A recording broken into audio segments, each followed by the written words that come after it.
Welcome, everyone. I'm Will Montgomery, the presiding officer of CPRIT, and I call to order this meeting of the Oversight Committee. It is 10 a.m. precisely. Thank you all for being on time. Will the board secretary take attendance of the Oversight Committee, please? Dr. Patel. Montgomery.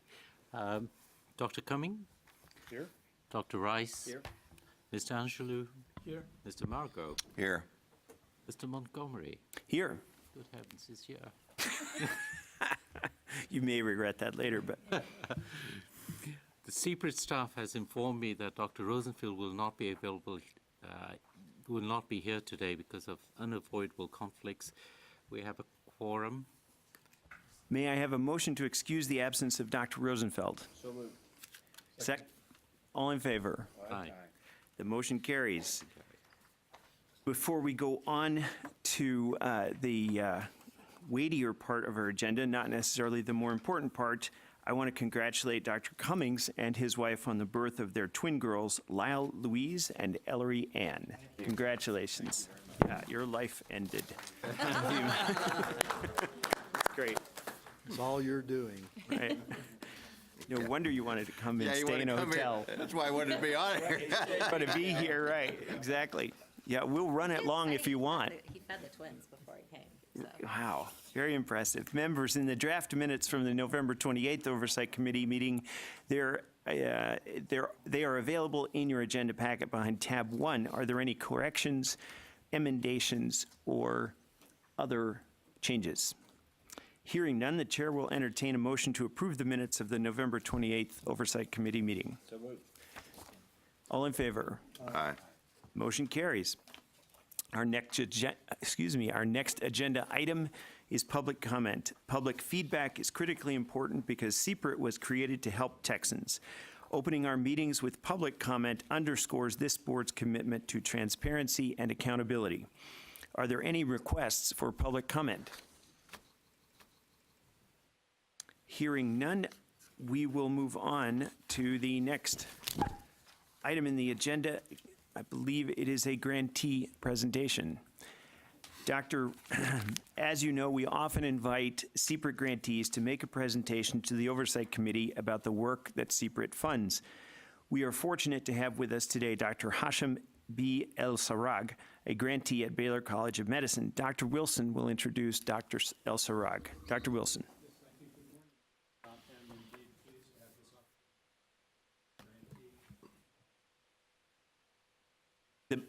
Chair of Medicine at Baylor College of Medicine and also director of the Texas Digestive Center, NIH-funded Digestive Center at Baylor College. He is a clinician and epidemiologist, and his career has focused on bringing the intersection of clinical medicine and GI cancers, including hepatocellular cancer, to identify causes and then opportunities to mitigate these diseases. As a CPRIT grantee, he leads the multi-investigator, and I should emphasize multi-institutional research award that's established the Texas Hepatocellular Cancer Consortium. So very pleased to have Dr. El-Sarrag. Thank you very much. Good morning, everyone. It's an honor to be here. I'm going to share a little bit about how I got involved with this work, why the problem is so important and relevant to Texas, and the role of CPRIT bringing us here together.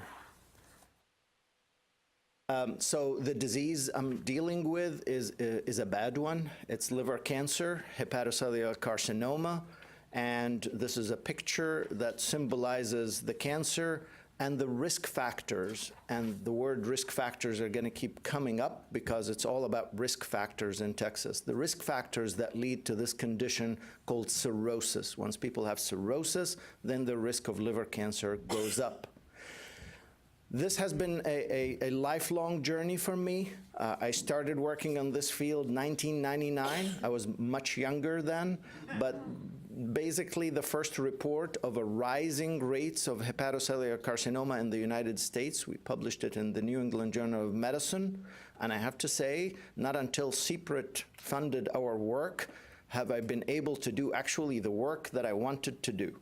So I was starting nibbling around the edges, getting funded for whatever is fundable, but this is the first time I actually apply for something I want to do and I get funding for it. So since we said that the liver cancer is going up, it's not only going up, it has now become the leading cause of cancer-related deaths in the entire United States. You must be hearing that the great achievements that we dropped death related to all cancer in the US. However, there are 3 cancers that maintain an opposite trend where they're going up, and they're in this slide in red. And the very highest line in red is liver cancer. So it's among few cancers that maintain an opposite trend, which is going up, and they lead the way in cancer-related deaths. This is a slide from our recent work that made it to the cover of Gastroenterology, and it shows the incidence rates statewide. And you notice the red states here indicate the highest risk for liver cancer. And Texas, for the first time ever, now leads the way in the rates of liver cancer. It displaced Alaska and Hawaii, which were traditionally the highest rates. If you dig deeper in Texas and the rates in that, and I'm sorry, the second line from the top, which is kind of blue going up, is the rates of liver cancer in Latinos. And for the first time in 2012, Latinos displaced Asian American as the group most affected with liver cancer, and hence the rates in Texas. This is the map of Texas. Color-coded red are the highest rates of liver cancer. And you notice that they're scattered, but they tend to be close to the border. I'll put it in context. China has the highest rates of liver cancer in the world. Some of the counties on this map rival the rates of China. They're out of this world as far as the United States are concerned. They're 4 to 5 times the national average. What are the main risk factors for liver cancer that we know from other studies, non-Texan studies? The blue is hepatitis C. The red is alcoholic liver disease, or orange. The smaller sliver is hepatitis B. And there was this mystery sliver, the yellow, a third of it, not known. This mystery sliver is very relevant to Texas because now we think it's obesity and non-alcoholic fatty liver disease are contributing not only to the yellow sliver, but to driving all the other slivers towards liver cancer. So many things prompted our work and hence the funding by CPRIT. Hepatitis C, as I mentioned, is the most common and important risk factor for liver cancer. There used to be a time, there used to be a time when I talk about all those nuances. You need a viral type, this one with a person who is this age, and if you measure some other genotype, they may be at a higher risk or not. This is a new era now. There are new effective medications that's changing the landscape of hepatitis C. So the most important risk factor for developing liver cancer, if someone is infected with hepatitis C, is did they receive treatment and did they get cured or not? Almost everything else we knew about hepatitis C is less relevant right now. Now I'm going to get to the yellow sliver. It's no secret that obesity is a global epidemic. Globesity is the new term for it. The United States leads the world in obesity, and Texas and Louisiana lead the United States in obesity. One of many slides, not very good ones, but at least give us a signal. The highest line there at the top shows the number of folds the risk of liver cancer increases in obese men compared to non-obese men. And it's 4 to 5 times. So this is the beginnings of tying this obesity to liver cancer. However, almost nothing is known really about who among the masses of obese people might develop liver cancer, what other characteristics they have, what could be the intermediate risk factors that makes an obese person develop liver cancer. That is one of the major foci of our CPRIT MIRA funded grant, is to find out how obesity and what comes with it, diabetes and lipid abnormalities, turn into liver disease, and that liver disease may turn into cancer. So we want to understand the pathogenesis in general and hopefully arrive at markers that stratify people in terms of the risk and detection. Okay, and why fatty liver disease? This is a Texan study, one of those rare old Texan studies. The slide got really massacred here, but you still see few numbers. 45%, it's a high number. Latino adult men in the state, 45% of them, almost 1 in 2, has fatty liver disease. If you consider all adult Texans, 1 in 3 have fatty liver disease. So it's a very common disorder. We know that some people with fatty liver disease move to steatohepatitis. The acronym here is NASH, where you have more inflammation and scarring. And some of those might go to cirrhosis, where I started my talk with. If you get to cirrhosis, that's what signals the increased risk of liver cancer. We don't know who, we don't know what, and we don't know why. And that's part of our research in this area. So the Texas Hepatocellular Consortium, THCCC, is funded by CPRIT MIRA, and that signaled the name. We never had a THCCC before the CPRIT MIRA, with an overarching goal of reducing the burden of hepatocellular carcinoma in Texas. It's a multidisciplinary, multi-institution, multi-city consortium. Researchers from UT Southwestern, Parkland in Dallas, Baylor College of Medicine, and MD Anderson in Houston, and UT San Antonio. The idea here is to include several sites to enrich the diversity of the investigators as well as the diversity of the subjects that we study, and it addresses critical gaps in the early prevention and detection of liver cancer. So I may not have said it, but liver cancer, for the unfortunate few who develop it, 5% remain alive after 5 years, considering all comers. So we thought, while people need to focus on treatment and new treatment modalities, the most effective and probably cost-effective way of reducing liver cancer-related deaths is to prevent it from happening in the first place and to address the risk factors as opposed to go to the end of the spectrum. This is what CPRIT has funded us, 5 projects tied together by an administrative core, a statistical core, and a cohort and samples core. I'll read the titles of the project, and they would ring true to some of the things that I mentioned about the risk factors. So Project 1, risk factors for hepatocellular carcinoma in non-alcoholic fatty liver disease. I mean, it's the big question. If someone comes out of the 50% of Texans who have non-alcoholic fatty liver disease and asks you, what is my risk of developing liver cancer? We actually had no estimates of that. We would say, it's infrequent, but we're not really sure. Second project is metabolic syndrome. Metabolic syndrome is a syndrome of obesity, high cholesterol, high triglycerides, abdominal obesity. It's sort of a conglomerate of disorders that go with obesity. So we want to examine the association between this metabolic syndrome and the prediction of hepatocellular carcinoma.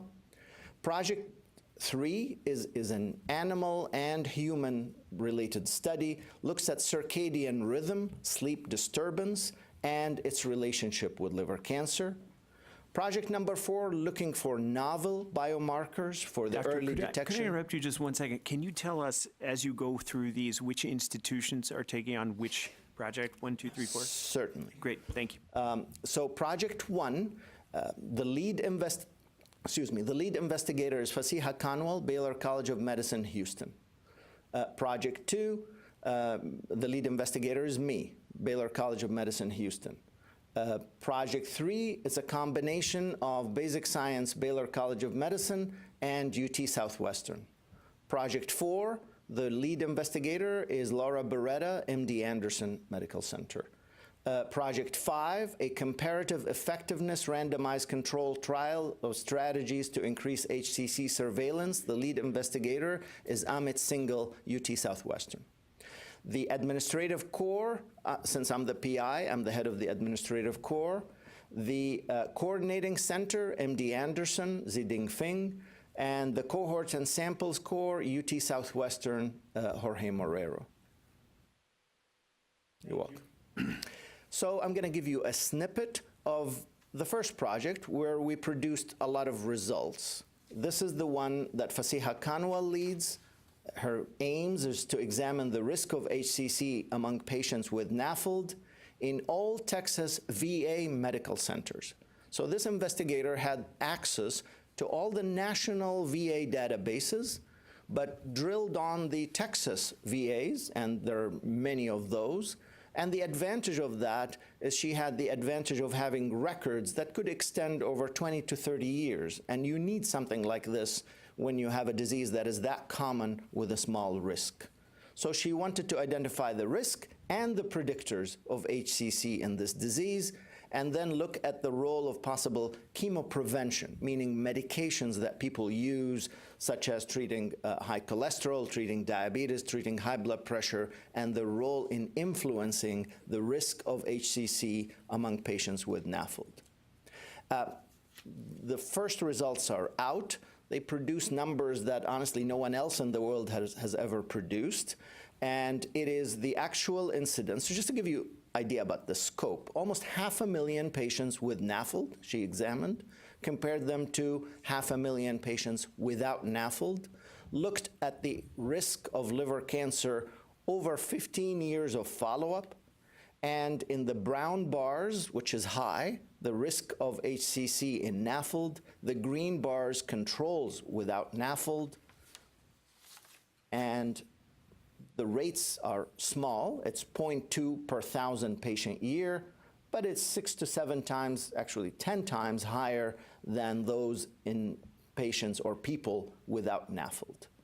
And the hazard ratio, which is a calculation of the risk adjusted for many other things, is 7.5. This is quite high. Most people talk about a risk of 1 time, 2 times. Just to have an entity that increases the risk of cancer by 7 times or 10 times, that's quite significant.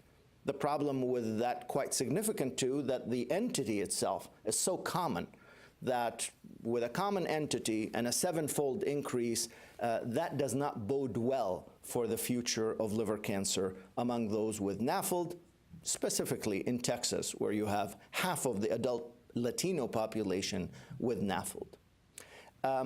What she has found, the y-axis here shows the magnitude of the risk, that as one piles on more of these conditions, the risk of liver cancer further increases if they had NAFLD. And what are those conditions? Dyslipidemia, meaning high cholesterol or high triglycerides, high blood pressure, diabetes, high blood pressure, diabetes, and dyslipidemia, and obesity. So if you get all 4 of those, the risk of liver cancer is 10 times as someone who does not have it. I'm going to now move from this project and go to really what the core, unique aspect of our consortium, which is, this is the second study, which is to examine the risk of liver cancer among those with cirrhosis. So again, my first slide, I've shown that cirrhotic liver. What we've done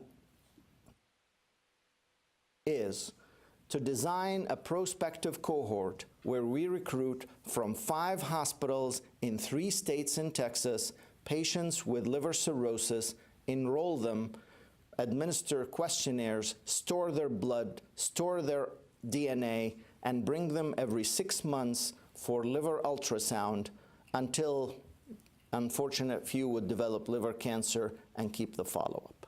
So we just published the design of the study, called appropriately Design of the THCC Consortium Cohort Study. The abstract summarizes what I was just saying, is adult patients, liver cirrhosis, 5 clinical centers. The target is 5,000 patients, and comprehensive profiling at baseline.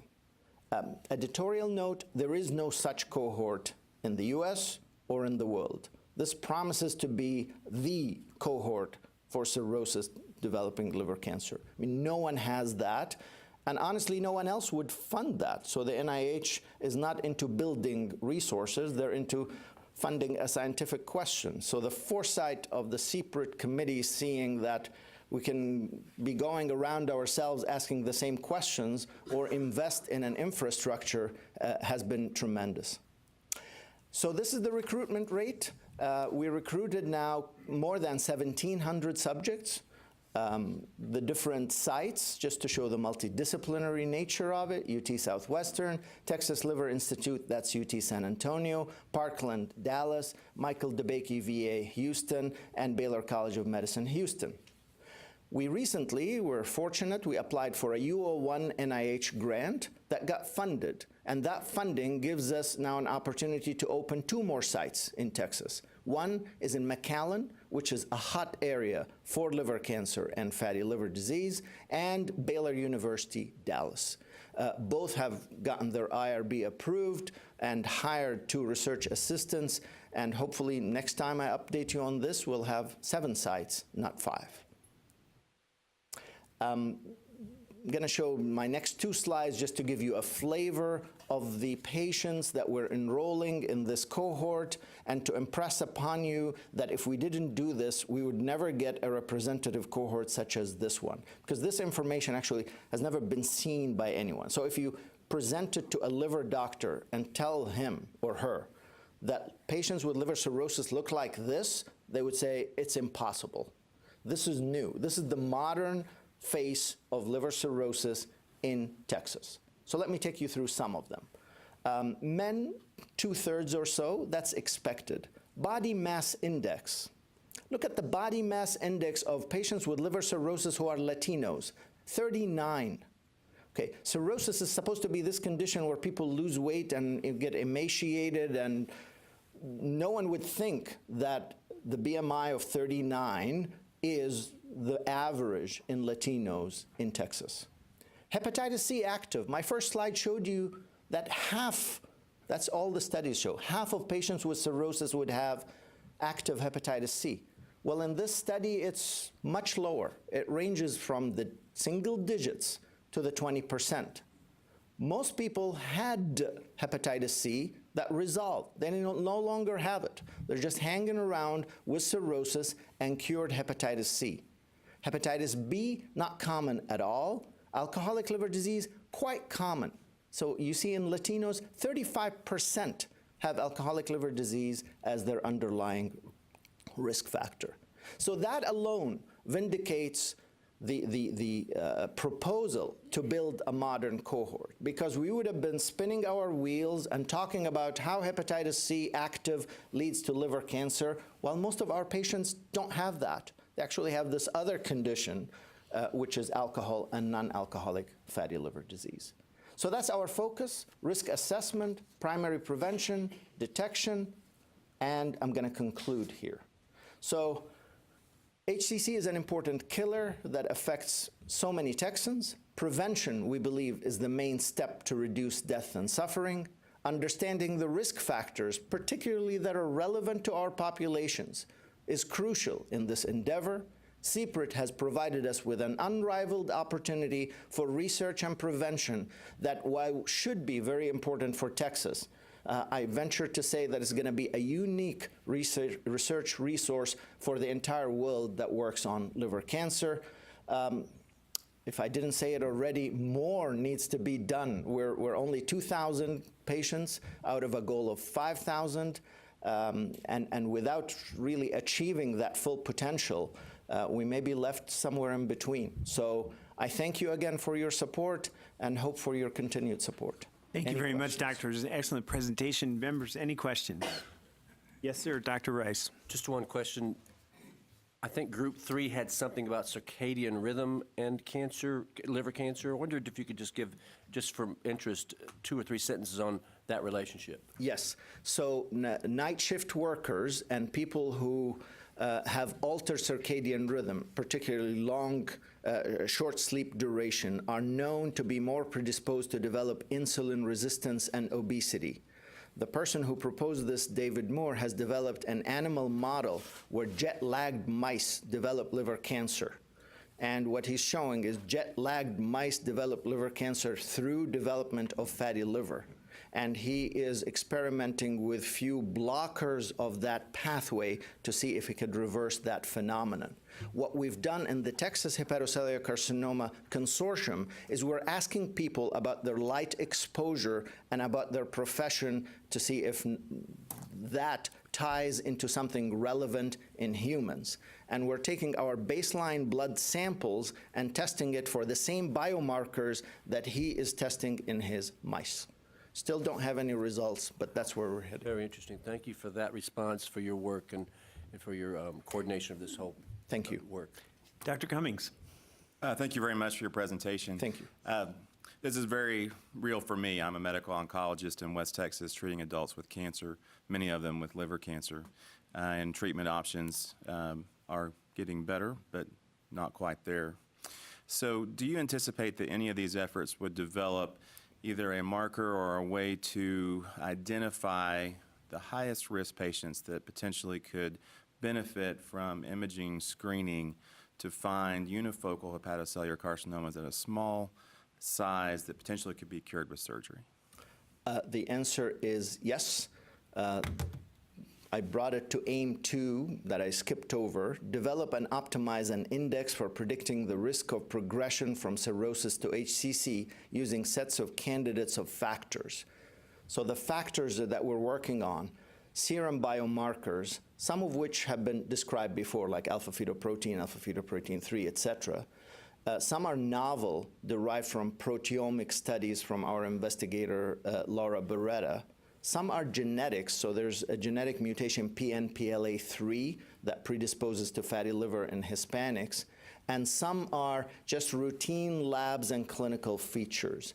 The goal is twofold. One is risk stratification, which is exactly what you said. Among all those masses, can we zero in on few that we can follow more rigorously to detect early cancer? The second goal is, in that few or smaller group, can we have better biomarkers that are not called alpha-fetoprotein and ultrasound again, which have been used ad nauseum with mixed results, to say the least. We're making much more progress in the former one. So there are strata of people who honestly will not develop cancer in the foreseeable future, and we seem to be better at detecting those. That would free up resources to focus perhaps on the rest of the group. Look forward to getting more information. Thank you. Thank you. Any other questions? Dr. Elzarok, thank you again so much for your presentation. We appreciate your coming. Thank you for having me.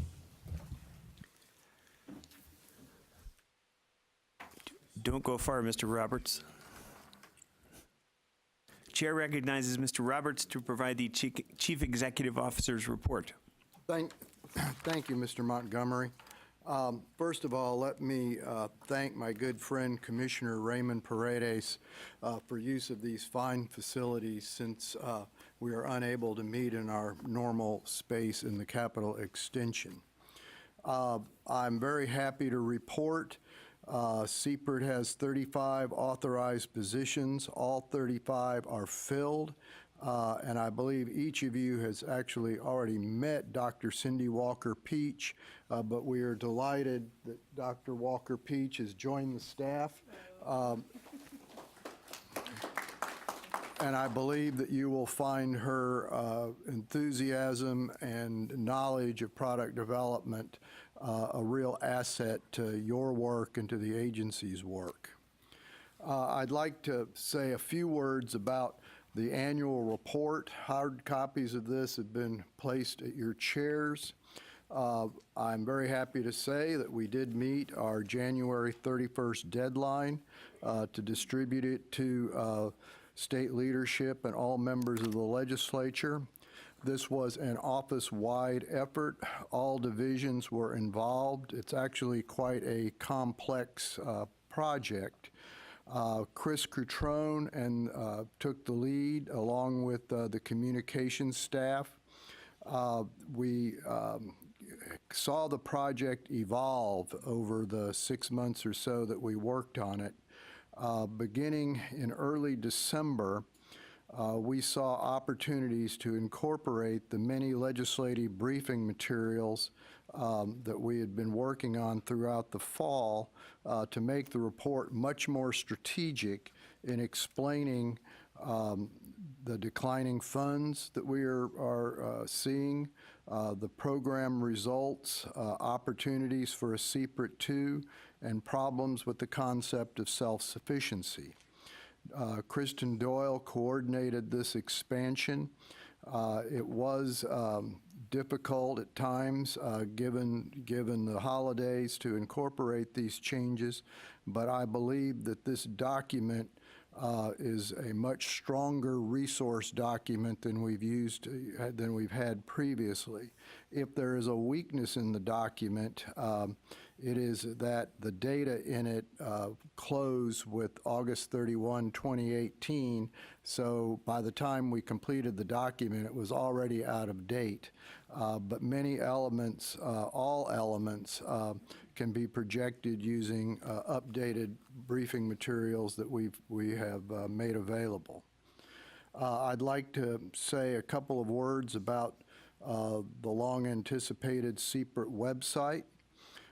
It rolled out in January as well with a fundamental operating status that is enhanced daily and is being used to convey accurate, up-to-date reports and data and materials that can be used by others to inform about CPRIT activities.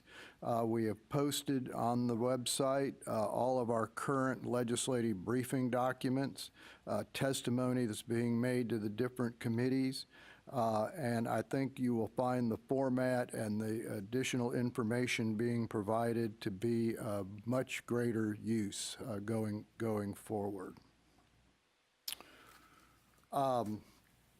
The next item on my list is legislative activities.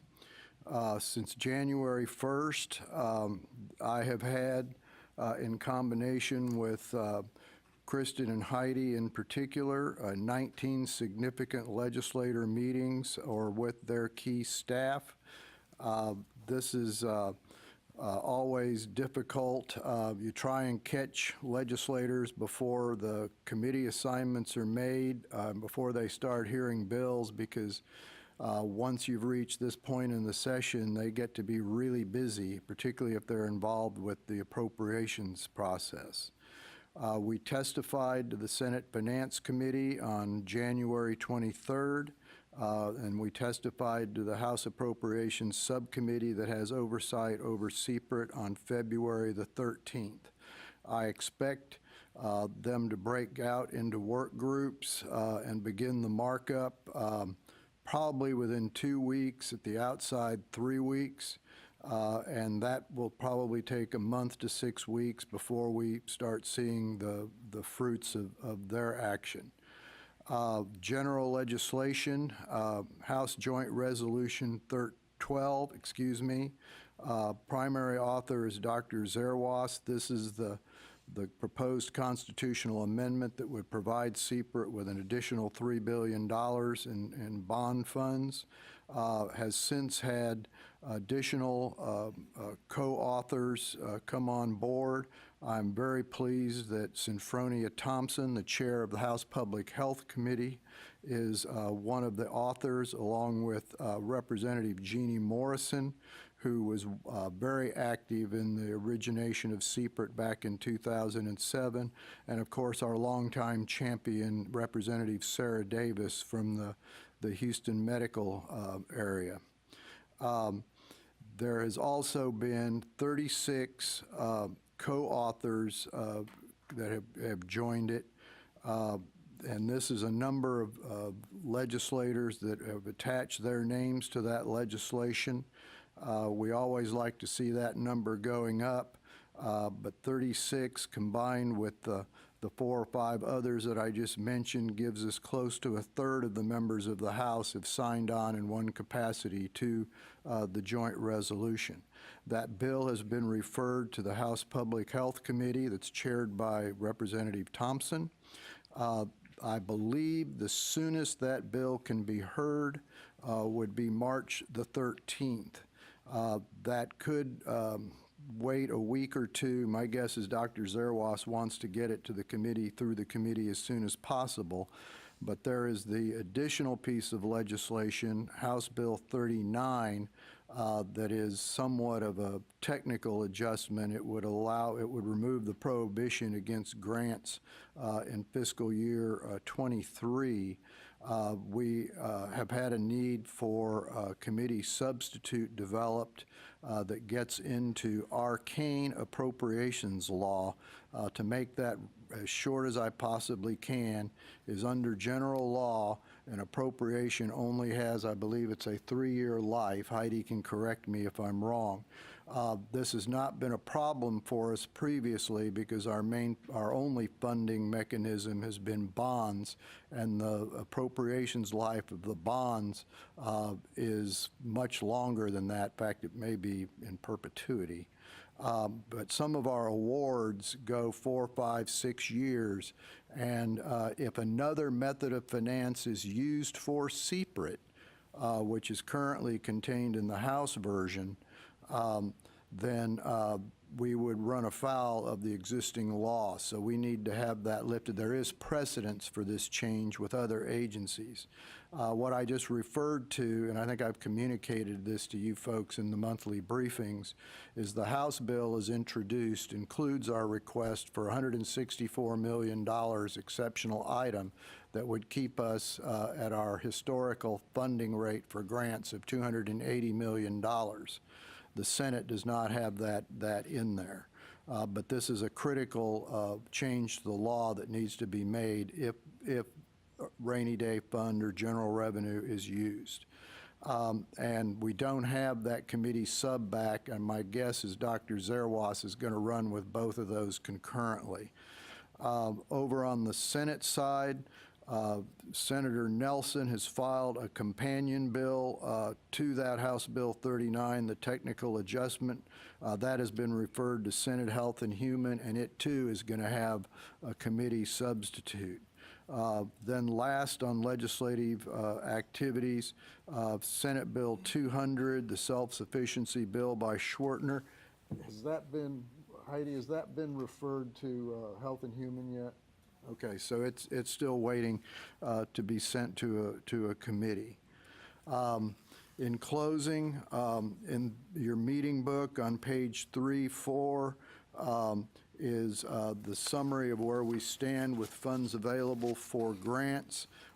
If you approve the awards that are being recommended today, we will have a remaining balance for the fiscal year of $167 million. So there are sufficient funds available to cover any action that you folks take today. I believe, Mr. Montgomery, that concludes the items that I needed to bring to your attention. Thank you very much, Mr. Roberts. Members, any questions for Mr. Roberts? Seeing none, before we move on, I'd like to recognize the team at CPRIT that worked on bringing the website to life. If you are here, please stand as I call your name. Dr. Becky Garcia, the leader of communications, Chris Cutrone, Spencer Miller-Payne, Ramona Magan, our IT staff led by Terry Simon. No, keep standing. You don't get to sit down. Robert Parker, Christopher Bear, and an honorable mention to Jim Hurlbut, who took a lot of the other IT work so that his colleagues could focus on bringing the website to life. Thank you all very much. It's really a terrific. It's terrific. I did notice that my picture is not on the front page, but we can talk about that later. We can fix that. Mr. Margot muscled me out. Let's move on to item 7 on the agenda. The chair recognizes Mr. Burgess to present the Chief Compliance Officer's report.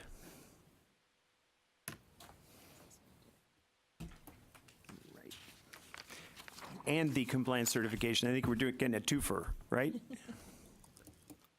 That is correct, yes, sir. I'm so excited. That's a good idea, to be excited about this. I love compliance. Tab 4, you'll find my compliance update behind tab 4. I will be brief and maybe entertaining, but more brief. The entertainment is up here. Right. I can't rival that. So it has been a busy quarter for the compliance group, yet uneventful, and I think that's what you want your compliance officer to say, uneventful. We have had a slight increase in our delinquent reporting. For the month of January, we actually started January with over 100 reports delinquent. We ended the month with 32, and so that's slightly above the 28 threshold that we would like to see. We looked at the numbers, and 80% of those were 2 grantees, and one of the grantees had a significant staff turnover, which resulted in some of the CPRIT reports not being submitted on time. But I believe the report that we ran this week, we're back down to 8, so we're on track with that. Also, the other issue I wanted to bring up is training. You know, we require annual training by our grantees, and we have in the past provided training 3 times a year. And we provided 1 training in March, 1 in June, and 1 in October. And what we've decided to do this year is to break that training up into trainings by program type. So we're going to offer a training for academic research, product development research, and prevention. We feel like this is going to be a lot more relevant to our grantees, a more efficient use of our time. For example, the way the training is structured now, we have a significant amount of the training that covers matching compliance certification. And if you recall, prevention grantees don't have match. So they have to sit there for about 25 minutes while we talk about match. So we're going to be able to kind of drill down on relevant issues for each grantee, and we're really excited about that. We're very excited about that. And lastly, the compliance We're excited too. So thank you. I can tell. Lastly, the compliance program has started a biennial project, and we've dubbed it the Wayne Project. He doesn't know that yet, but it's the Wayne Project. And we are evaluating our on-site and our desk protocols against our source documents. And those documents include administrative rules, terms of the grant contract, UGMs, the RFA. And so as you recall, there are frequent changes to the administrative rules, and what we want to do is to make sure that when we do on-sites, we do desk reviews, we perform those, we're asking the right questions. And so we're going to reevaluate that on a biennial basis. We do incorporate as often as we can changes to the administrative rules, but we think it's a good idea to do a comprehensive review every 2 years. And that's my brief report. Any questions for me? Thank you. Now we move on to the the compliance certification report for the proposed awards. Thank you, sir. Always a pleasure again. You'll find my Welcome back. You'll find my compliance certification in the proposed grant award booklet. That's on page 143, actually. The memo is dated February the 7th, and in my compliance certification, I detail every step in the process, beginning with pre-receipt compliance, all the way through program integration committee. Did I get that page right, page 143? Okay. I believe you did. We're having some trouble with those large numbers.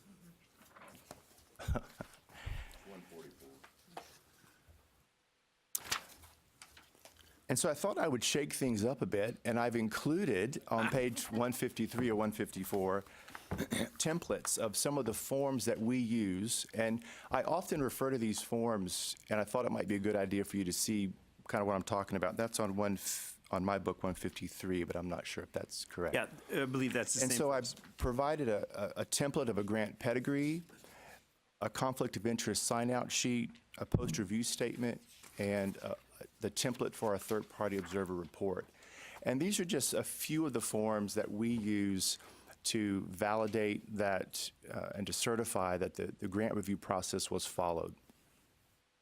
I also attended the PIC meeting on February the 7th, and after thorough review of the documentation and consultation with CPRIT staff and our third-party grants administrator, GDIT, I'm satisfied that the grant review process followed our applicable laws and administrative rules, and I certify these awards for your consideration.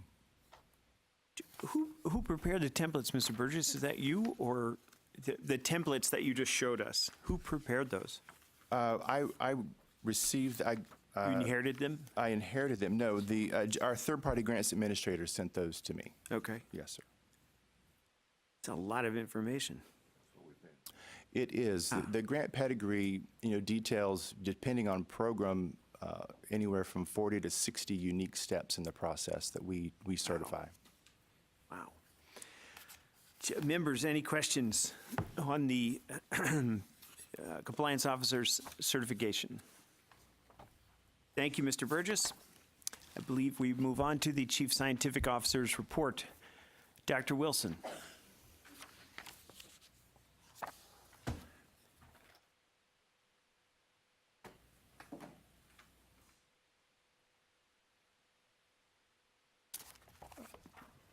I'd like to begin with a brief report that is under tab 5 of your meeting book. And it has two parts. The first part is to forecast what's ahead. We are in the process of reviewing grants that were received in response to core facility, high impact, early translational research awards, and the new collaborative action program to reduce liver cancer. These will be reviewed this spring and brought to you for consideration in August. We also have announced RFAs for the first 2020 cycle, which focus on the individual investigator research awards, as shown on page 5-2.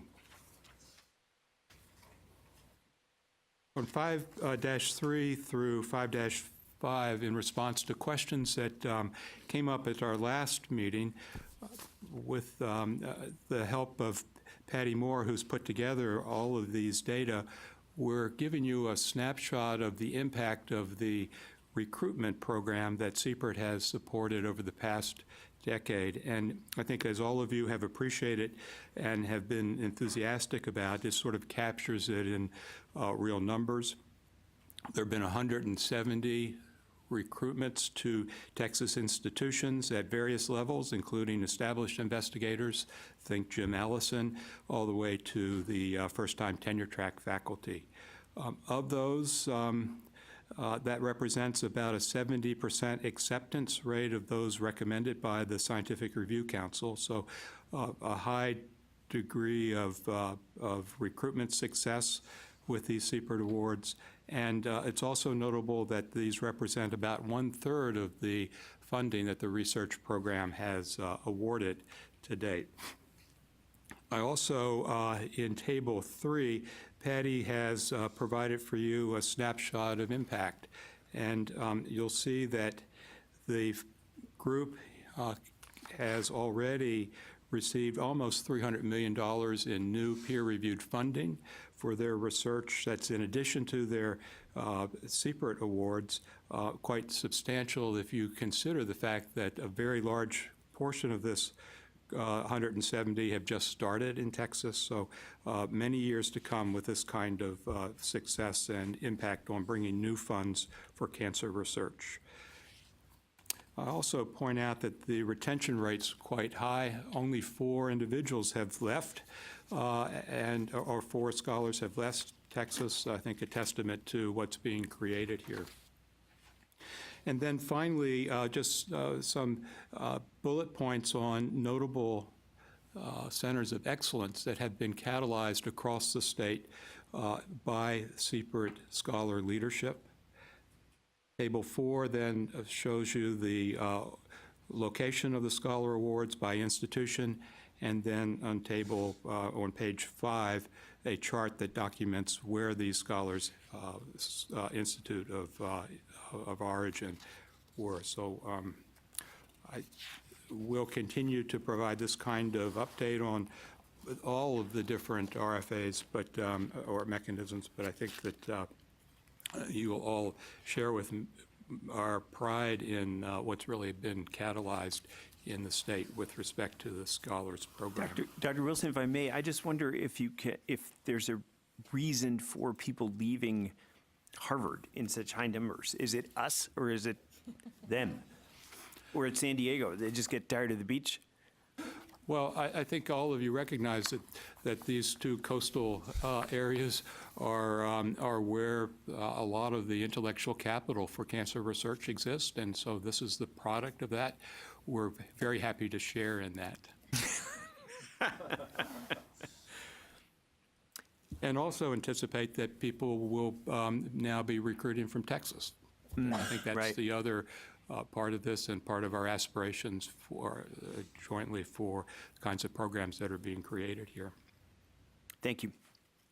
Dr. Rice, do you have a question? Just make one comment. I've noticed on page 5.3 the patents that we've realized, and this is again, to your point, Jim, those things take a while, so that this is a leading indicator, but 217 patents already, I suppose, issued, and that's sort of an interesting kind of piece of the puzzle that connects sort of the idea of academic research, maybe basic research, connecting to translational research, patents sort of being the foundation maybe of the idea of commercialization and product development. 217 seems like a good number of patents, would we say? It's a huge number. Thank you. Mr. Montgomery, if I could make a comment. With respect to not only these awards, but for the academic research awards as a whole, we have identified as an opportunity for CPRIT 2 a way to build and expand research capabilities at universities in all regions of the state. And I have charged the University Advisory Committee and the Clinical Advisory Committee to help come up with ideas to build these research capabilities across the state. And I'm very pleased that several ideas have come forward that won't be exhaustive at this point, but we think that we can do this and maintain the 100% merit-based peer review integrity process. So our commitment to funding the best science will remain, but there are ways to let other institutions participate in our programs. Jim? Thank you, Mr. Roberts. It is an important and laudable goal. Second part of this presentation are the grant awards recommendations from the PIC, and this is contained in the supplemental packet that you've received, and it begins on page 12 of that. To summarize, in Table 1, you'll see that there are a total of 42 recommendations from PIC for awards and funding that totals $52,856 plus dollars.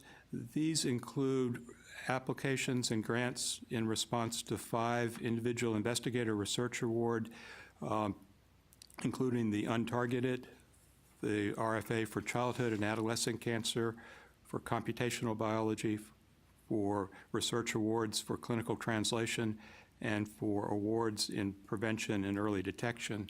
And in addition to these individual investigator award recommendations, which number 36, there are 6 recommendations for scholar recruitments, support 1 rising star, and 5 first-time tenure-track faculty. And I'll briefly overview these and begin with Table 2 on page 13, which gives you a snapshot of the program priorities that are addressed by these award recommendations.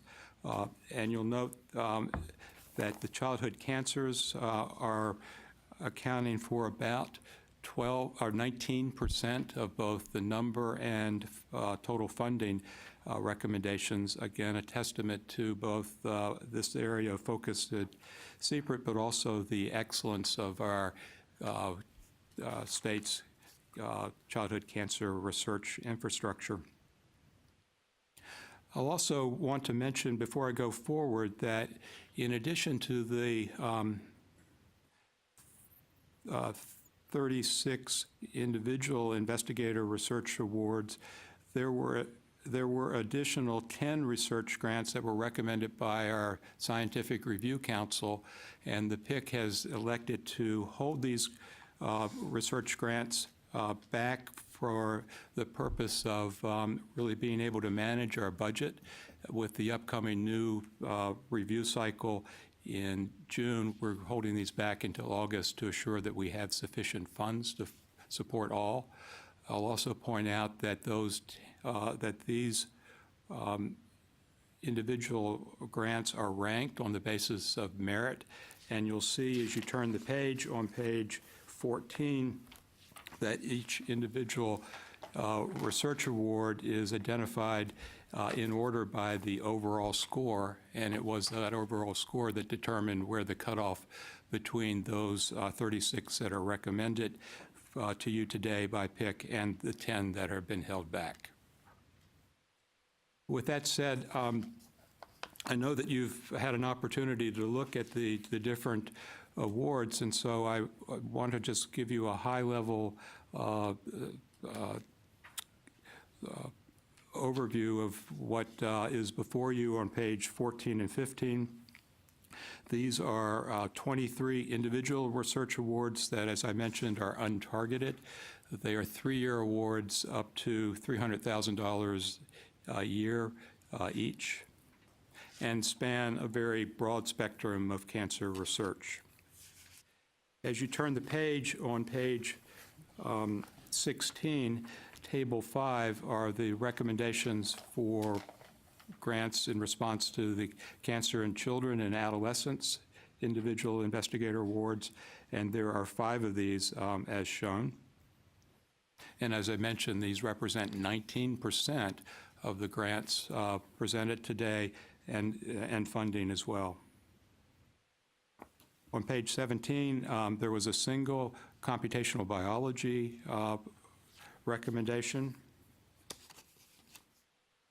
And then turning the page on Table 9, on page 18, the Individual Investigator Research Awards for Clinical Translation. There are 4 of these, and let me take a minute just to tell you a little bit more about these, because I think they're quite important to our goals of translating basic discovery into impact on patients, and each one of these strives to do this. As you'll note, the very first, improving T-cell therapy for neuroblastoma. As you'll hear later on today, neuroblastoma is still one of the really big challenges in childhood cancer, and this is an innovative immunotherapeutic approach to addressing that problem from Dr. Rooney at Baylor College of Medicine. There is a program at UT Southwestern that is addressing the issues about monitoring the response to multiple myeloma with modern MRI techniques. And then the third one down is a clinical trial that's using innovative CAR T cells. You've heard about these. These are the targeted T cells, and targeting these to the problem of advanced hepatocellular cancer, those people that are moving on to that situation where, as you just heard a minute ago, only 5% survival rate. So this is an exciting opportunity from Baylor College of Medicine. Dr. Herzy is leading. Again, a clinical trial to bring this novel therapy to patients. And then finally, Dr. Cassian Yi, a CPRIT scholar at MD Anderson, is being supported for a clinical trial to bring an immunotherapeutic trial to patients with uveal melanoma, particularly lethal form of that disease of melanoma. I mention those in detail because this was a new instrument that was instituted to try to create that bridge to impact on patients through clinical trial support. And in that same light, if you go to page 19, in response to the Prevention and Early Detection RFA, there are 3 awards being recommended by PIC. The first one from Dr. Berenson at the University of Texas Medical Branch at Galveston, I want to bring to particular attention. This is a clinical trial that is investigating the best approach to HPV vaccination in a new group of individuals. As you all know, young preteens and teens are recommended for HPV vaccination. Now there's a new recommendation for a group that is young adults, and it is unclear the best approach and the most efficacious approach to that vaccinating strategy, and Dr. Berenson is conducting this clinical trial to address that. What's really very cool about this particular award and gives Becky Garcia and I great joy is that we've really looked for opportunities to bridge the prevention program and its impact into the research efforts. And this is a great example because, as I think you all know, Dr. Berenson has for a number of years had a very active prevention program in this area, and now she's taking that experience and translating it to an important research question. Even more than that, at our innovations conference last year, Dr. Berenson had the opportunity to interact with Doug Lowy, the Lasker Award winner, previous acting director of the National Cancer Institute, and talked with him about her ideas, and he helped her with an introduction to the Center of Disease Control, who are actually taking an active role in helping this trial do the immunologic response monitoring. And so it's actually a twofer for our funds. We're not only actually supporting the research at the medical branch with regard to patient access to the vaccination or subject access, but also having the benefits of the CDC to support this important immunological monitoring. So I think a really great story there. That concludes the individual investigator research awards in those different categories. I'll move on with agreement to just briefly identify the recommendations for the CPRIT scholars. They appear beginning on page 20. The first is Josie Lumkel, who is a physician scientist being recruited to UT Southwestern as a rising star. He is a prostate cancer investigator at the Oregon Health and Science University, and will come to UT Southwestern to build a program in GU cancer. And then there are 5 first-time tenure-track faculty members being recruited to Texas, hopefully successfully with CPRIT support. The first is Dr. Ben David, who's being recruited to MD Anderson from the Broad Institute and MIT. And then on page 22, Julian West, a chemist who's being recruited from Caltech to Rice. I think you've seen a number of chemists with cancer focus recruited to Rice, and this is a continuing building that expertise that's actually interfacing quite nicely across the Texas Medical Center, bringing the Rice chemistry expertise to developing novel therapies that are coming out of discovery at the other institutions. Dr. Sanjia Geetha Reddy is a special, requires special note. She's a clinician investigator. We don't see many of these in the CPRIT Scholar category, and very delighted with the enthusiasm that her application received toward recruitment to UT Southwestern to build a clinical trials program in breast cancer that focuses on immunotherapy. And then on page 23, Dr. Ravi Madapathy, a physician scientist being recruited to UT Southwestern from the University of Pennsylvania with expertise in pancreatic cancer research. And then Dr. Dae Zhao, a scientist who's a protege of Dr. DePino at MD Anderson, being recruited to stay at MD Anderson to work and continue her research work on novel therapies for prostate cancer. So with that review, there are then 42 awards before you for consideration. Is the summary of those on page 24 of the table? That summary is actually on page 12. Okay. I've been following very closely. Page 24 is how they meet Goals. Okay. Any questions for Dr. Wilson? It is. I've got one question. Yes, sir. Mr. Margot. You know, we just had that presentation about Liver. HCC, and the impact and increase and et cetera. Yes. And yet we only have one grant for that. Do we do anything, I mean, is there a way to rank those areas that are of great, I know we got childhood cancers as a priority, but wouldn't HCC be one as well? So yes, indeed, and HCC is a defined priority for the CPRIT program and specifically for the research program. And yes, so how to actually implement that?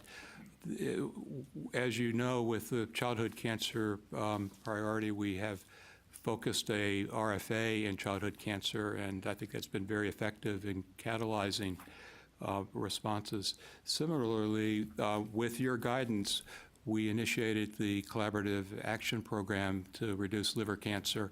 And if you'll think back to what I told you at the beginning, we've received now over about 30 responses to that application or that RFA specifically to address the issues of hepatocellular cancer that you just heard about. And we'll be reviewing those So it's going this forward? spring, yes, Okay. and anticipate that that will very much address the very important program or challenge that we have. The amount of money that's dedicated to the coordinating center and the various branches and the projects, can you just tell us what that is? It's a pretty high number. The total number that would be devoted to the coordination effort and the unification, data storage, that sort of thing. Well, the RFA indicates that we're interested in supporting a single coordinating center that would be supported at $3 to $4 million, and then an additional 6 areas of focused research across the state that would be supported up to $5 million. And so there's about $18 million or so that we have anticipated budget-wise toward that. Okay. Of course, I think as all of you appreciate, this again depends on receipt of successful high merit applications, and so that process will be going forward this spring. I believe no Oversight Committee members reported a conflict of interest with any applications to be considered today. Are there any conflicts that the members have not reported? Seeing none, members, you have a list of the applicants and grant amounts recommended by the PIC for the Academic Research Grant Awards. The PIC's recommendation will be approved if 2/3 of the Oversight Committee members present and able to vote approve the PIC's funding recommendations. Oops, excuse me. Dr. Wilson presented 7 academic research award slates. Rather than taking a separate vote on the different grant mechanisms constituting 42 grant recommendations, I ask for a vote to approve all the slates. If a member wants to consider one or more award recommendation individually, please make a motion to do so now. Seeing none, I will entertain a motion to approve the PIC's recommendation for academic research grant award mechanisms. Recruitment of first-time faculty, I'll let you know. Recruitment of first-time tenure-track faculty members, recruitment of rising stars, individual investigator research awards, as well as targeted individual investigator research awards, cancer in children and adolescents, clinical translation, computational biology, and prevention and early detection. Is there a motion? Second. All in favor? Aye. Aye. Motion passes unanimously. I will also entertain a motion delegating contract negotiation authority to the CEO and CPRIT staff and to authorize the CEO to sign the contracts on behalf of CPRIT. Is there a motion? So moved. All in favor? Aye. Motion carries. Thank you very much, Dr. Wilson. Dr. Garcia will now present the Prevention and Communication Officer report and grant award recommendations. Dr. Garcia, welcome to the hot seat. Good morning. Tab 6 has my prevention program update memo, and I'll just give you a brief update on the status of our different review cycles. I'm going to be presenting the recommendations for the current review cycle shortly. You have information on the second cycle of the fiscal year, 2019 Cycle 2. That is underway. The submissions closed yesterday, and so we're awaiting information on the number and details on those submissions. So we'll be reviewing those in May. For the 2020 cycle, we do need, for the first cycle, we do need approval of that timeline and RFAs. I think you know that right now the plan for 2020 is just to have one cycle of review. If the legislature does grant us additional funding, there would still be time to have a second cycle in 2020. But right now we're just proposing the one cycle for 2020. And I believe we can come back to that motion after the presentation of the recommendations. We would be proposing to release the same RFAs that we have been using for this cycle. So with that, if you will turn to the grant book, page 66, I will present the recommendations from the PIC for those awards. So the PIC is recommending 7 projects. Sorry, Dr. Garcia, what page are you on? 66. Thank you. The PIC is recommending 7 projects totaling a little over $12.3 million, and those are presented in 3 slates. All of the applications address one or more of the program priorities. Since they're just the 7 projects, I'll give you a very brief overview of each one of those projects. The first slate is tobacco control and lung cancer screening. These are new projects. There are 2 new projects. The first one is to MD Anderson, Dr. Alexander Prokhorov, and MD Anderson and University of Texas Health Science Center at Tyler are partnering on this project to increase tobacco cessation in Northeast Texas. Northeast Texas has one of the highest rates of smoking and tobacco-related cancers, so we were pleased to see them addressing tobacco cessation in this area. So UT Tyler is going to work with 11 sites in Northeast Texas, and they've already agreed to participate. And MD Anderson is going to provide the tobacco treatment counseling and provide nicotine replacement therapy treatment as needed. The second project is to Texas A&M University Health Science Center, Dr. Dan Jones. In this project, Texas A&M College of Dentistry is proposing a new model that's going to use the oral health workforce to implement tobacco screening, referral, and treatment for low-income dental patients. They're going to be working in clinics in Dallas County, and then after that, they're going to expand to Denton and Amarillo. They're going to customize quit plans, provide counseling sessions with some specialists, but they're also going to train dental hygiene professionals and students related to tobacco cessation, and they'll be doing oral cancer screening as a part of their services. So the next slate There are 4 projects totaling $9 million, a little over $9 million, and this is the expansion of cancer prevention services to rural and medically underserved populations.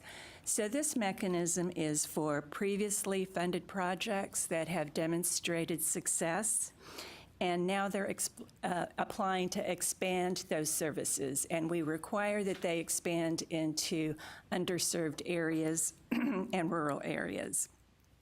So the first one is to University of Texas Medical Branch at Galveston, Dr. Abby Berenson, and you just heard about her exciting research project. She has had several prevention projects in this area, and she is requesting to expand her current projects. So this one is going to expand HPV vaccinations in schools and clinics, and also provide provider education.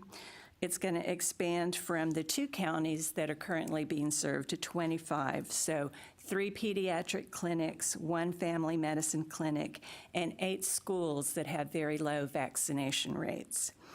Her current project, which is just delivered in the pediatric clinics, has been really successful. They've vaccinated over 12,000 children, and they have a completion rate of 99%, which is unheard of. The national average is 49%. Completion of, sorry. Completion of the series. Of those children that have been vaccinated, you have to complete the series. 99% completion rate, where the national average is 49%. Can you pinpoint why that is? Why they're so much more successul? What mechanism? I think part of it is what? because this is kind of a closed system where they're seeing patients in these clinics. So it's not the same as the general population where you have a little less control over who you see and making appointments and getting them to come back. But her success in this area really bodes well for what she's learned and how she can apply that to other populations. Are those 12,000 children that would not otherwise have been vaccinated, or is it possible to say? Well, she's doing a lot to change the system. It's not really possible for me to say. She could probably explain it.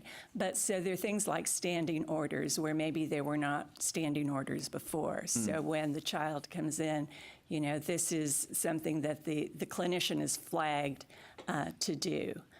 So she's done a lot of things like that to really make it, the uptake be a lot greater. Great, thank you. You're welcome. Next project, Texas Tech University Health Science Center. Dr. Rakshanda Raman is located in Lubbock. And this project is to expand breast and cervical cancer prevention and screening services. That will include the South Plains, that is the area right below the Panhandle, and Central West Texas, that's around Abilene. By replicating their current project, which is at the very top of the Panhandle. They're going to provide public education as well as screening mammograms, pap smears, and HPV shots. In year one, just year one of her current project, over 17,000 women have received breast cancer screening, and 334 have already received cervical cancer screening.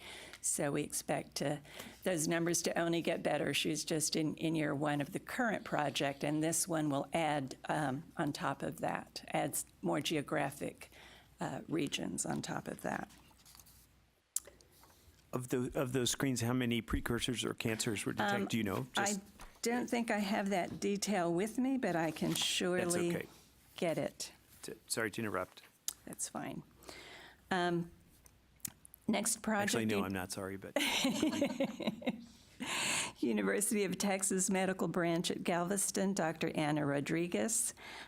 This is to continue their work in Starr County, which is in the Rio Grande Valley, to increase HPV vaccination uptake and expand to Hidalgo County, which is also in the Rio Grande Valley. The project includes an educational campaign, a school-based HPV vaccination program, and other support services. These counties have very low vaccination rates, completion rates, And in her work in Starr County, she's taken vaccination rates from a low of 8.8% to 28.5% already. So we're seeing that move in the right direction. Last project in this slate is also a very strong project. To the University of Texas MD Anderson Cancer Center, Dr. Kathleen Schmeller. The project's going to deliver cancer prevention services, cervical cancer prevention services, includes patient outreach, navigation, provider training, and telementoring. It expands from the 3 current clinical sites in the Rio Grande Valley to 8 additional medically underserved areas in the Rio Grande Valley, Laredo, Northeast Texas, Bastrop, and Brazoria counties. And with the project ECHO telementoring, they're really able to support local providers and provide access to care for these very rural areas. And with her current project, which is about to close, she has done an amazing job. At the time of application, over 19,000 women had undergone cervical cancer screening at the close of her 3-year project. The last slate is the dissemination of CPRIT-funded cancer control interventions.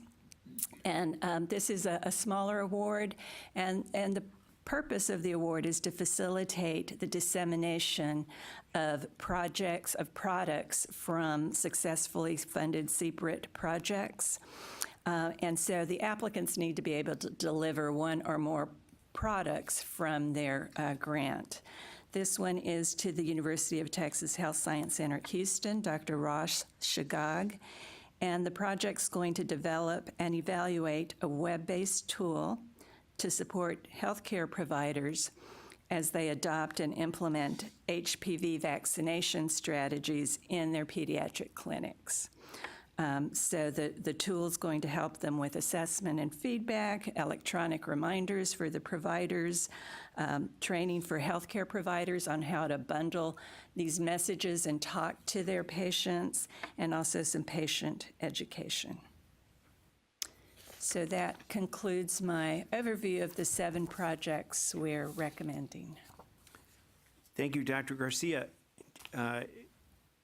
I remind the members that Mr. Burgess has already certified compliance of the prevention award process.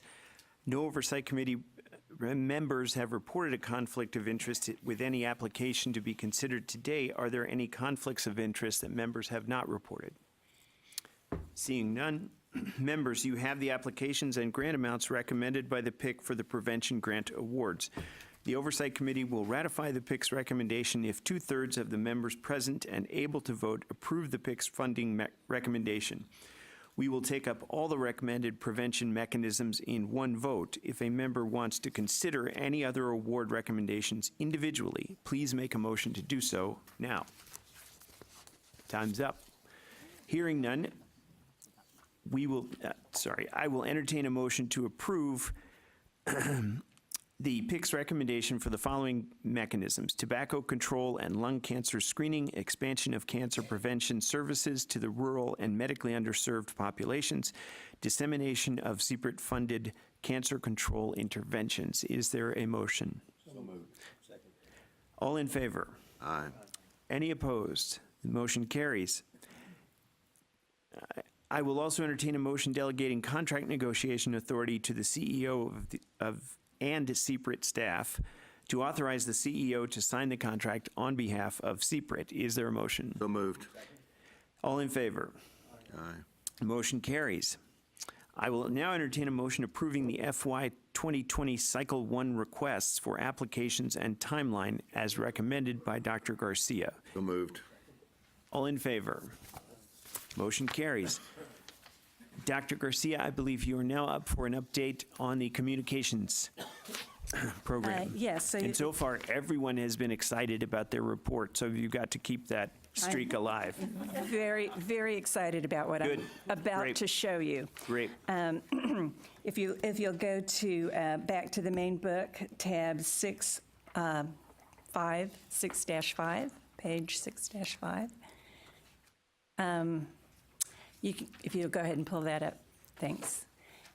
Just a quick update on where we are with the conference. Last time I reported we had not received any proposals. We re-released that RFP for conference venues.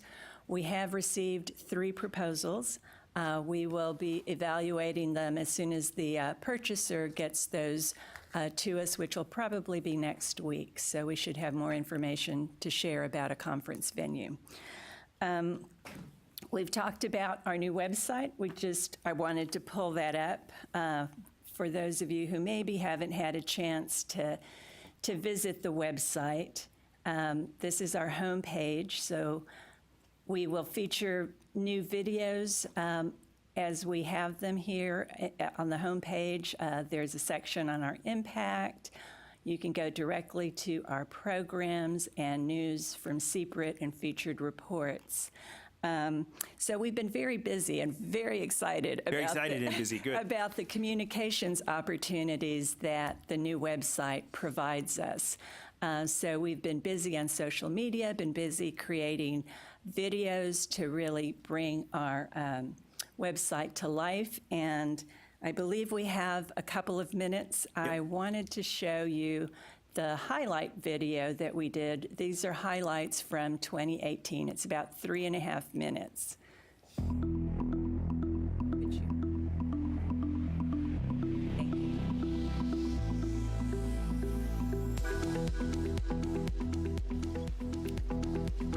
Allison of the University of Texas in the United States. I think the fact that voters of Texas chose to, spend the money for this wonderful program just shows incredible spirit and acknowledgement of the value of science itself, in particular science related to cancer research. No other state has anything like this. I think Texas provides perfect environment to do cancer research. The resources that we have here with the Texas Medical Center and here in Austin with Dell Medical School as well is incredible. As a CPRIT scholar, Dr. Goddard's recruitment to El Paso is a first for Texas Tech, University System, and for West Texas. Dr. Goddard's lab will serve as a crucial link between fundamental research and cancer screening and prevention services. Therefore, I, Sylvester Turner, Mayor of the City of Houston, hereby proudly proclaim May 15, 2018 as National Cancer Research Month in Houston, Texas. Thank you all for what you all do.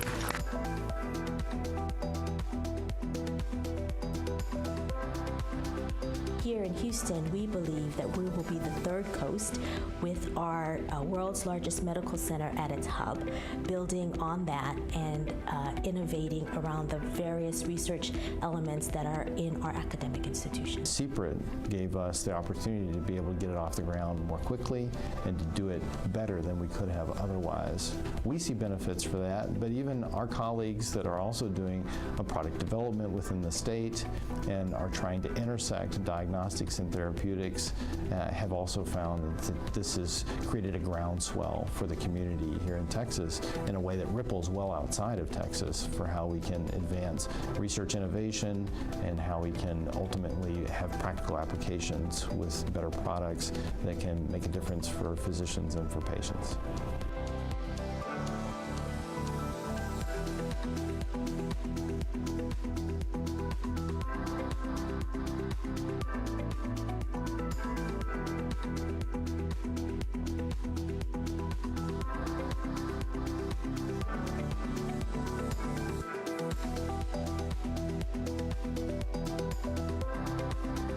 We're leading the nation in terms of being innovative in this approach, and we're also ensuring that if we do find a cure one day, that we'll be able to say it all started here in Texas.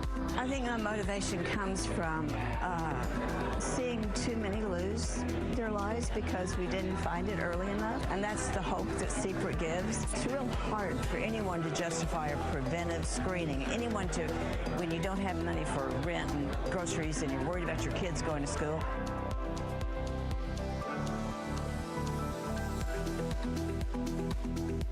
when I met Dr. Bergerolis and Tony, then I realized my eyes were open to the fact that, yes, I was given more time than others had been.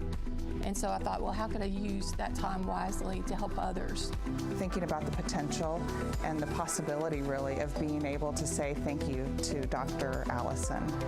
I'm sure he has no idea the number of lives he's touched, and he's affected not only the lives of survivors, but their families. On behalf of me and my son, thank you, Dr. Allison.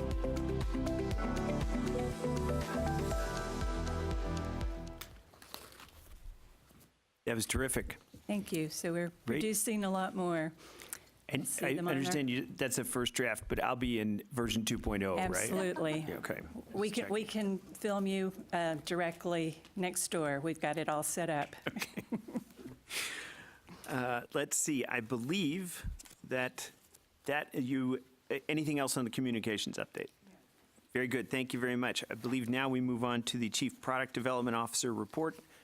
Ms. Doyle, Interim Product Development Officer.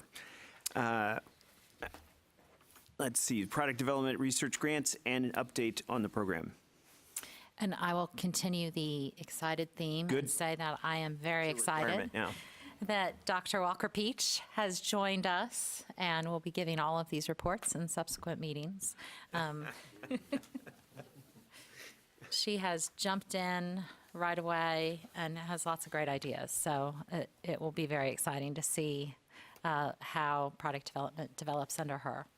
And I also want to take the opportunity very quickly to say, again, thank you to Rosemary French, who has helped immensely when I was taking on the interim role. Diving right into the update, which starts on behind tab 7 in your book. Closing out the review cycle 18-2. So these were the award recommendations that you approved in August. If you recall, there were 2 applications that the Product Development Review Council did not take final action on. They were seeking more information. Since that time, the Product Development Review Council has received more information and has declined to make award recommendations for those 2 last proposals that were hanging out. So we're done with cycle 18-2. I'll skip over the first cycle of fiscal year 2019 because I'll talk about that when we're doing the award recommendations.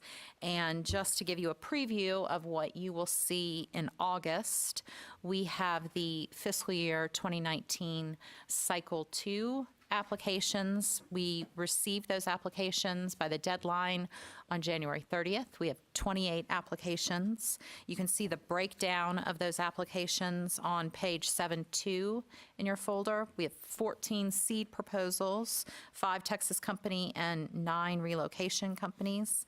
We'll have peer review in mid-March. We'll have the in-person presentations in mid-April, and we'll come to you in August with awards from that second cycle. One other piece of business before we get to the award recommendations, like prevention, product development is bringing to you our fiscal year 2020 cycle 1 RFAs and timeline. And I'll remind the Oversight Committee in January of 2018, the Oversight Committee made the decision that we would have 1 award cycle in fiscal year 2020 and fiscal year 2021 to deal with our declining funds. So that's, we propose these are the RFAs that will be in the first cycle and perhaps the only cycle. These are the same RFAs that we have used for the past 2 cycles, so they include the seed awards. We'll release them May 30th, and we expect to bring award recommendations at the February 2020 meeting. If the legislature does approve additional funds for the fiscal year 2020 and 2021 biennium, we will be prepared to have a second cycle of product development awards, and we'll come to you with that. So moving to the award recommendations, in your award book, the product development recommendations start at page 85 with the program priorities that are addressed. My memo summarizing the recommendations starts at page 86. There are 5 awards that are being recommended. And before I get to those awards, let me give you kind of an overview of what the fiscal year 2019 Cycle 1 award looked like. We had 38 applications. 25 of those applications were the seed applications. So this was the first cycle where we released seed proposals, and we got a tremendous response from that. From the 38 applications, after the initial peer review, 17 companies were invited to make in-person presentations. From those 17 in-person presentations, 9 companies were moved forward for due diligence. Of the 9 companies that have been moved forward for due diligence, 2 of those companies, the Product Development Review Council indicated that they wanted to receive more information before taking any action. So, of the 9, now we have 2 that are on hold while additional information is being sought. If the Product Development Review Council does decide to make recommendations after reviewing the additional information, we anticipate that that may come back to you in either May or August.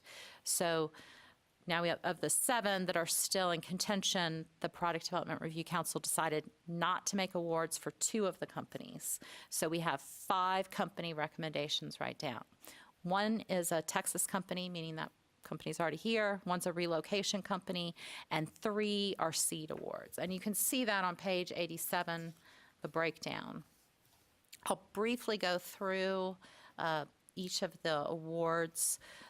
The highest ranked award is Hummingbird. It's a relocation award. They are moving the company from Singapore and South San Francisco to Texas. It's a $13.1 million award for a new cancer therapy for patients resistant to immuno-oncology drugs.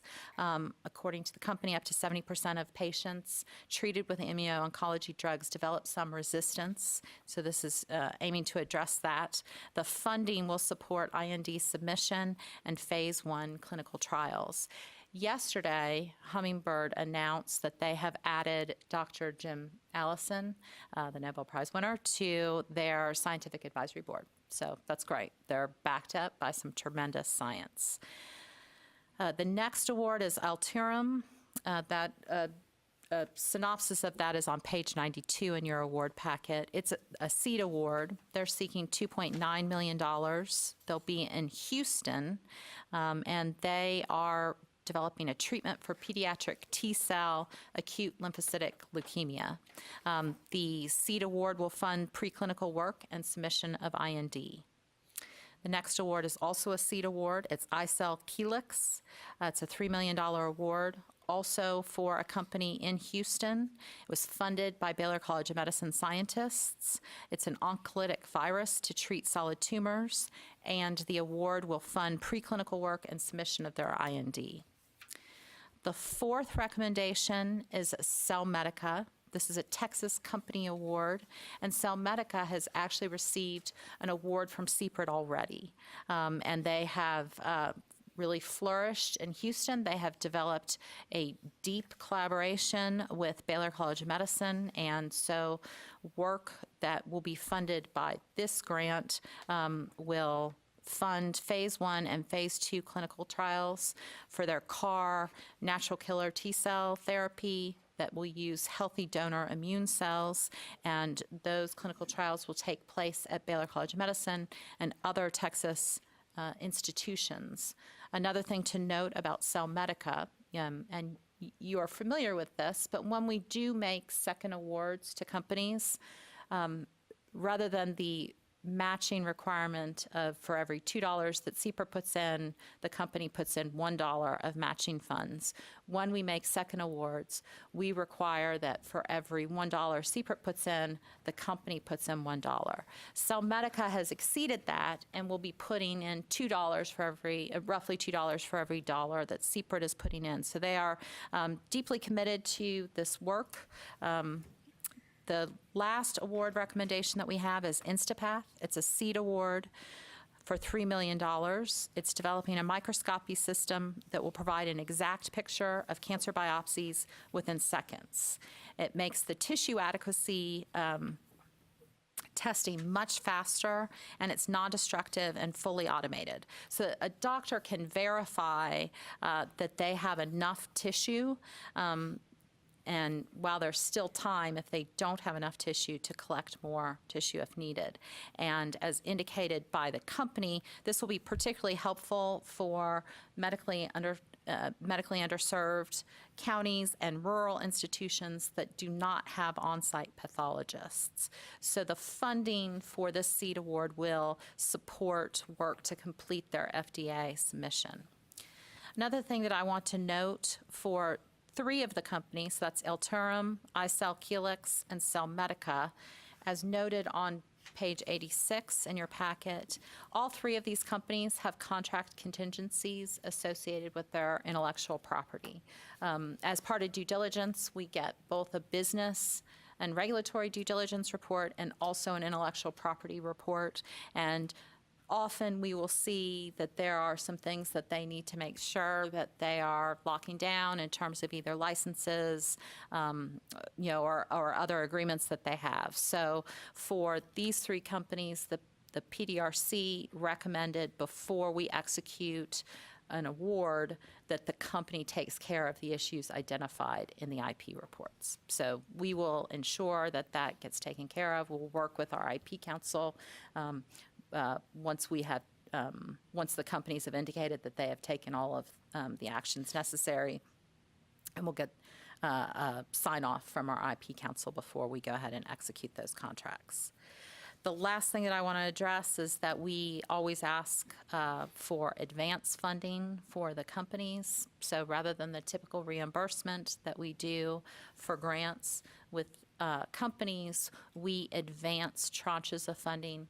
So those tranches are tied both to matching, what they have in terms of matching amounts, and to their goals and objectives. So for these companies, once we execute the contract and they demonstrate that they have adequate matching funds, we will disperse in advance the amount of funding necessary for them to complete their year 1 goals and objectives. In order for them to access and advance on their year 2 goals and objectives, they have to satisfy the Product Development Review Council that they have fully fulfilled all of the goals and objectives. It's one way that we use to mitigate the risk of early stage companies. But we do require special approval for that, so that will be one of the motions. Thank you, Ms. Doyle. Mr. Burgess has certified compliance of the Product Development Award process. It's my understanding no member has reported a conflict of interest with the Product Development Award recommendations. Are there any conflicts of interest members have not reported? Seeing none, members, you have the applications and grant amounts recommended by the PIC for the Product Development and Research Award grants. The Oversight Committee will ratify the PIC's recommendation if 2/3 of the members present and able to vote approve the PIC's funding recommendation. I will entertain a motion to approve the PIC's recommendation for the 5 Product Development Research Awards for the following mechanisms: Texas Company Product Development Research Awards, Company Relocation Product Development Research Awards, Seed Awards for Product Development Research. Is there a motion? Second. All in favor? Any opposed? Motion carries. I will entertain a motion delegating contract negotiation authority to the CEO and CPRIT staff and to authorize the CEO to sign the contract on behalf of CPRIT. So moved. All in favor? Aye. The motion carries. Members, Mr. Roberts notified the board on February 14th that he seeks authority to disperse grant funds in advance to the 5 companies we have just approved for awards. Are there any questions for Mr. Roberts or Ms. Doyle regarding this request?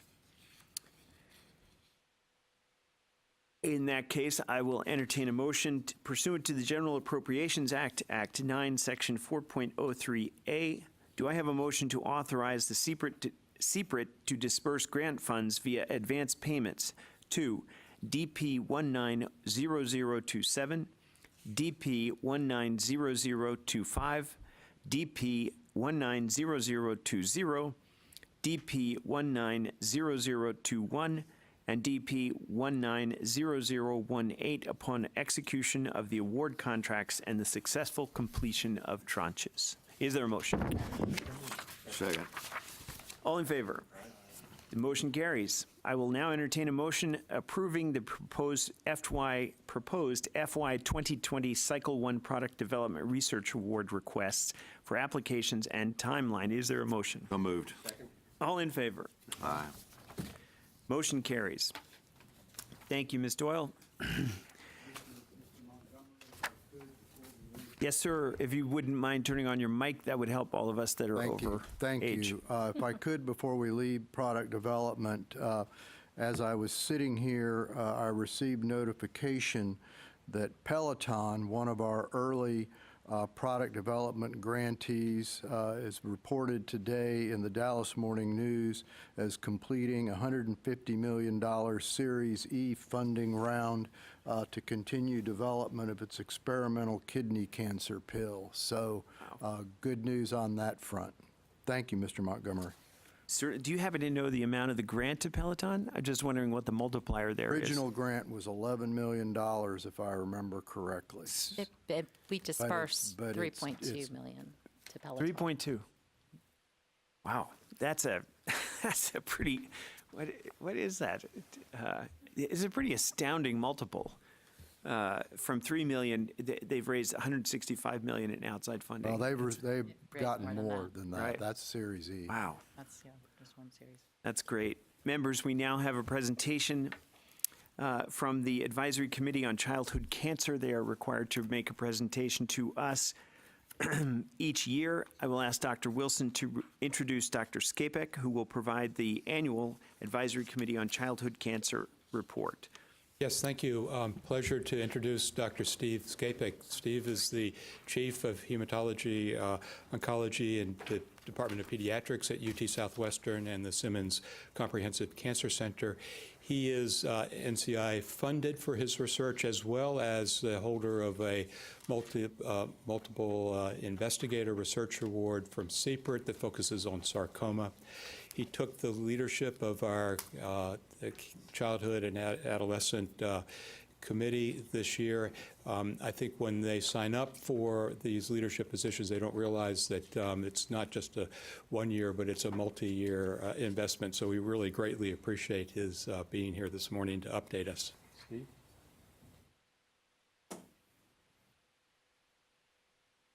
Thank you, Dr. Wilson.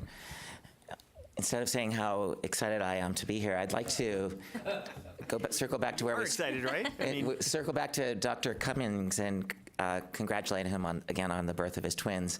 As the father of twins who are 25 years old now, I have to say not only congratulations, but good luck.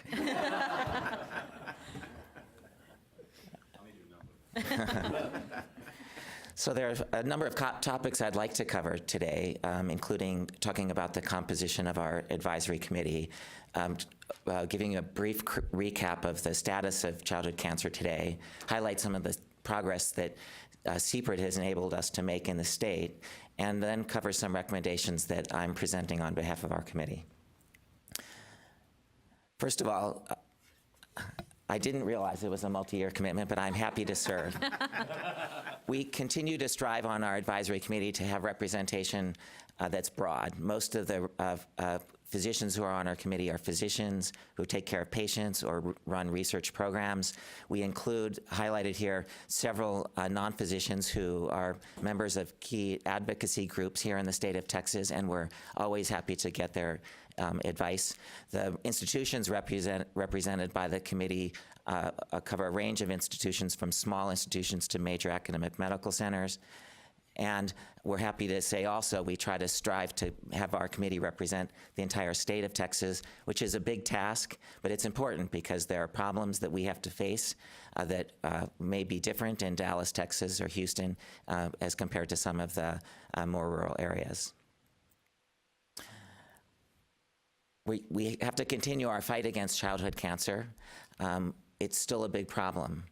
It's the leading cause of death from disease in children less than age 19. There are approximately 14,000 children in the United States each year, and by my rough math, there will be between 1,500 and 2,000 children in the state of Texas who get cancer.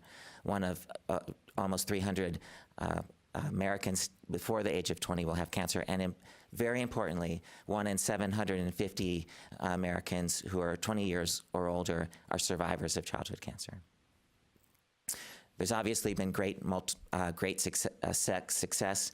The chart before you comes from the Children's Oncology Group. To my knowledge, it's unpublished information, but going back nearly 40 years, the survival for 5-year survival was in the about 30%. Today, it's upwards of 80%. So we've made dramatic progress as a field. I'm not certain that every child who's alive at 5 years is cured of their disease, but in some ways, we may be changing the disease into something that was universally fatal to something that is a manageable disease. But there's still much to do. I just highlight on this graphic just 3 examples, but they're not the only 3 examples, where we see the survival rates in 1960 versus 2000. And there's some progress, but if you look at acute myeloid leukemia, upwards of 40% of children who get acute myeloid leukemia are still not cured. And it's, if we look on the far right, brainstem gliomas, we literally haven't made any progress in that disease for childhood cancer. And as I mentioned, we can go across every single type of childhood cancer, and they're smaller groups, but we can identify in every single space cases where we have dramatic ground to cover before we're really satisfied with where we are. Also, if we think about the kids who are cured from childhood cancer, a great progress.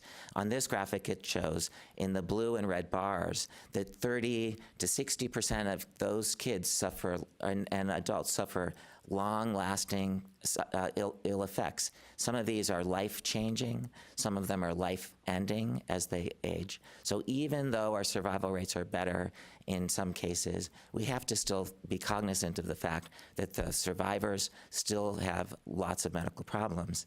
And it's not simple, like they just have a problem with one part of their body. Virtually every part of the body, from the brain and cognition to endocrine, to heart function, to fertility, bones, nearly every part of the body is affected. And so we need to, as we're better at curing kids, our opinion is that we need to continue to think more broadly about the other things that we can do to cure kids in a better way. Dr. Skipek, I'm sorry, could you go back to the childhood cancer late effects of cure? Yes, sir. That one, the legend there in the top right, grade 3, 4, grade 1, 2, no condition. Do those refer to recurrence of cancer? No, I'm sorry. So if we take the grade, thank you for asking me to clarify. The green bars are, all of those kids are cured of cancer, and the numbers are the numbers of survivors at the time of this study.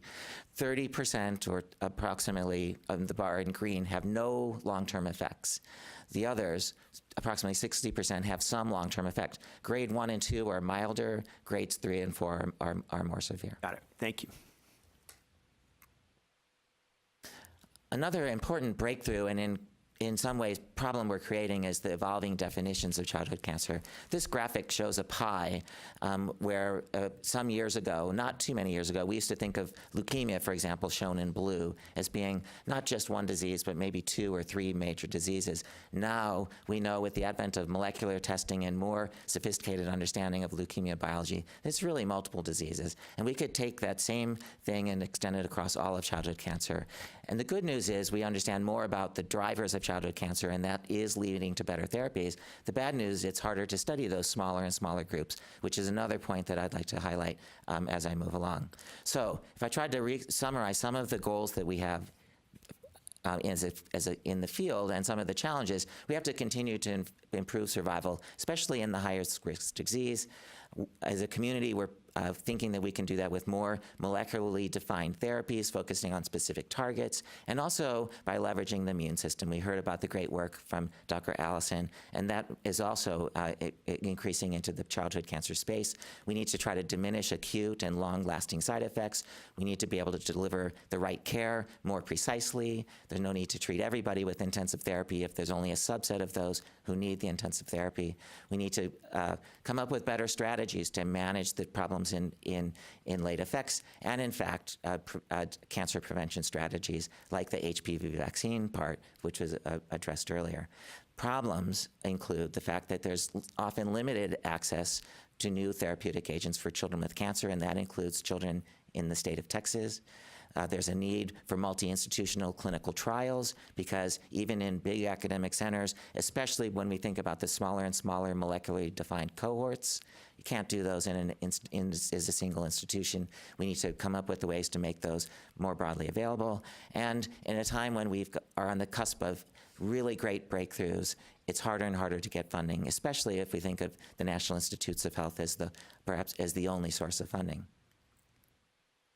So CPRIT has already and continues to enable research. I think, a remarkable statistic, 150 research projects were started focused on childhood cancer with the history of CPRIT, and that totals over $250 million, and that represents 12% of the CPRIT portfolio, which really is something that I think should be highly applauded and trumpeted. The Backbone grant is an independent research award, and if we look at the grants that have just been released in fiscal year 18, they cover the whole breadth of the best, newest ways to think about understanding cancer biology and turning that into new therapies, and mechanisms to better understand some of the side effects. In the example here, mechanisms underlying long-term heart toxicity, and also thinking about why do children get cancer in the first place, what are the genetic drivers, and how could we present it. So kudos to CPRIT for funding this really important individual investigator research in the last year.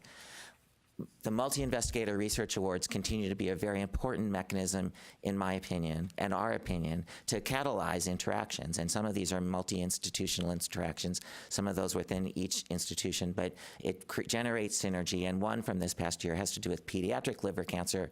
It's not clear to me if the incidence in childhood cancer is increasing, but obesity is increasing. Probably the other mechanisms driving the liver dysfunction that we heard about earlier today will also apply to childhood cancer. The high-risk, high-impact awards are also a major part of the CPRIT funding portfolio.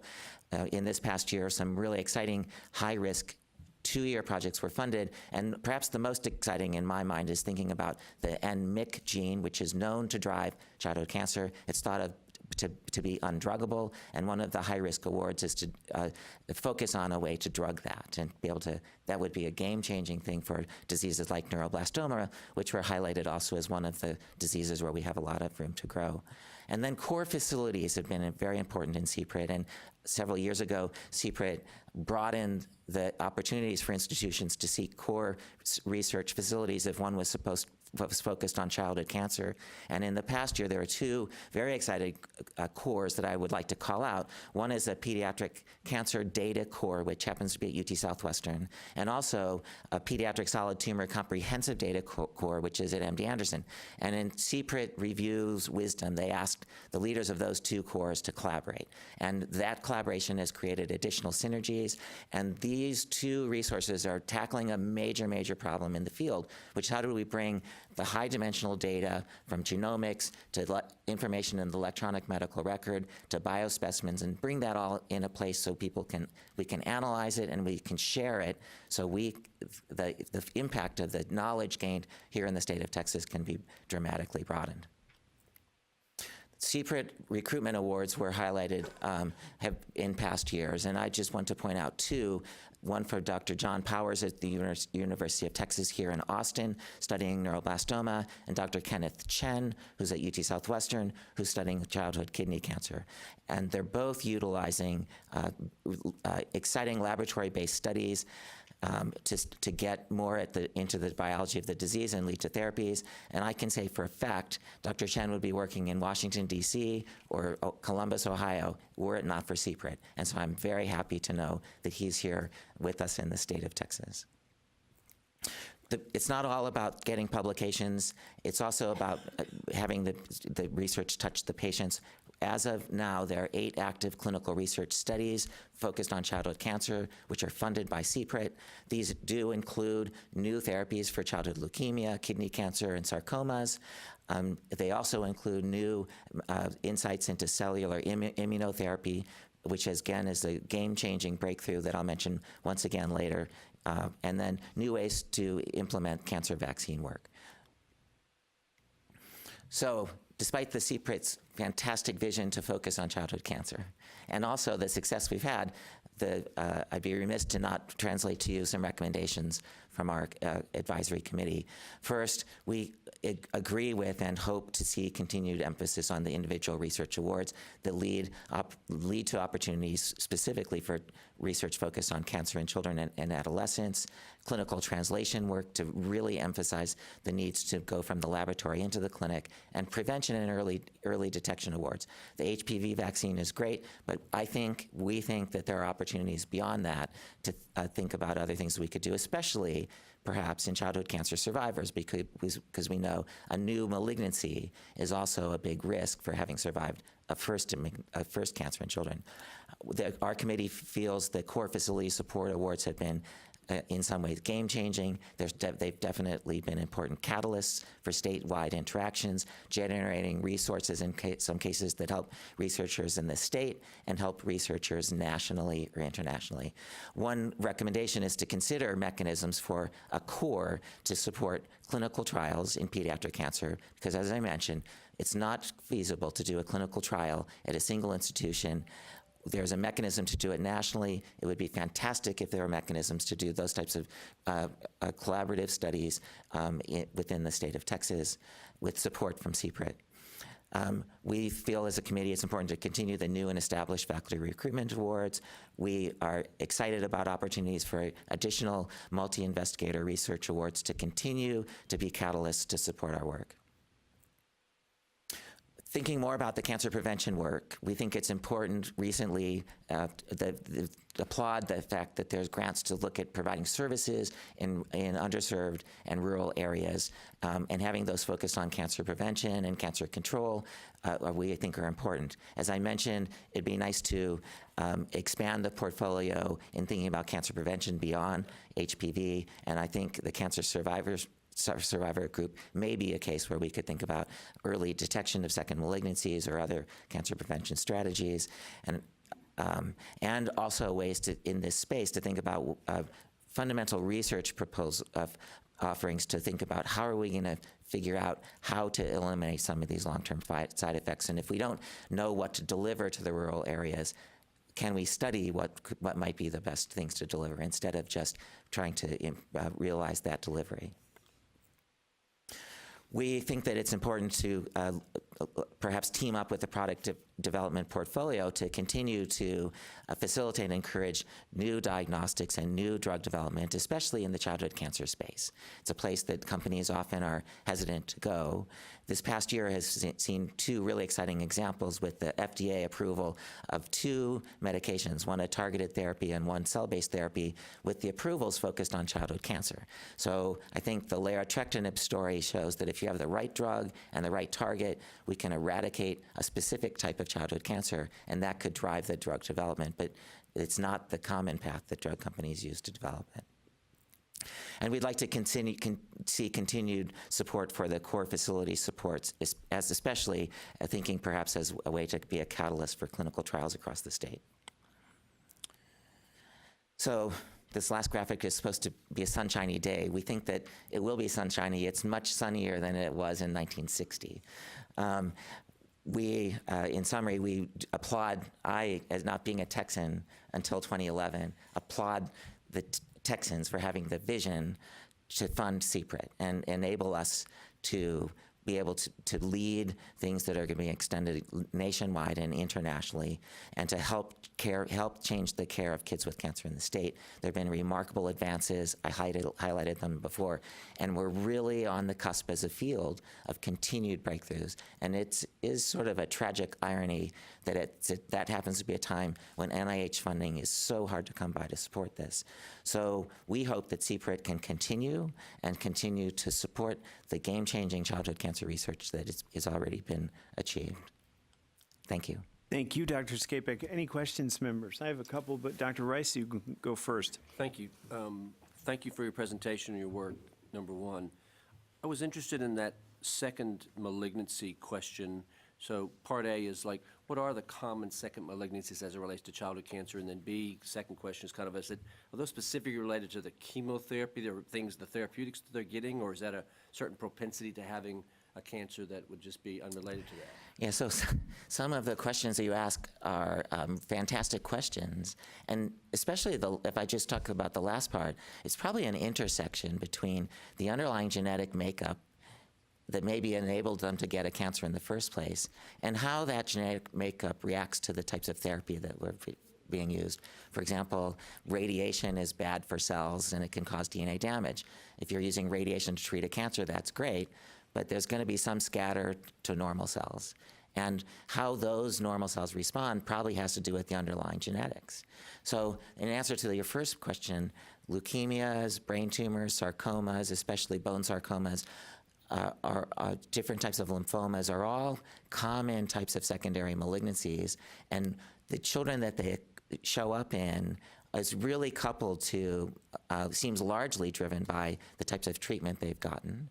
And we don't really understand to the level that I think we should is how the genetics and the environment can influence that. And then to me, the obvious question is, if you could identify those at the highest risk, maybe within that group, maybe there's some intervention that we could do. A simple thing might be to do some sort of whole body scanning every 3 months to try to detect it early. Maybe there would be, if in the future, I'd like to think there might be chemo prevention strategies to help decrease that risk. But that's where I think that we should, our committee, speaking for our committee, I think that we should have on the table. Thank you. You're welcome. Anything else from the scientific side of the dais? A quick question. Thank you for that presentation.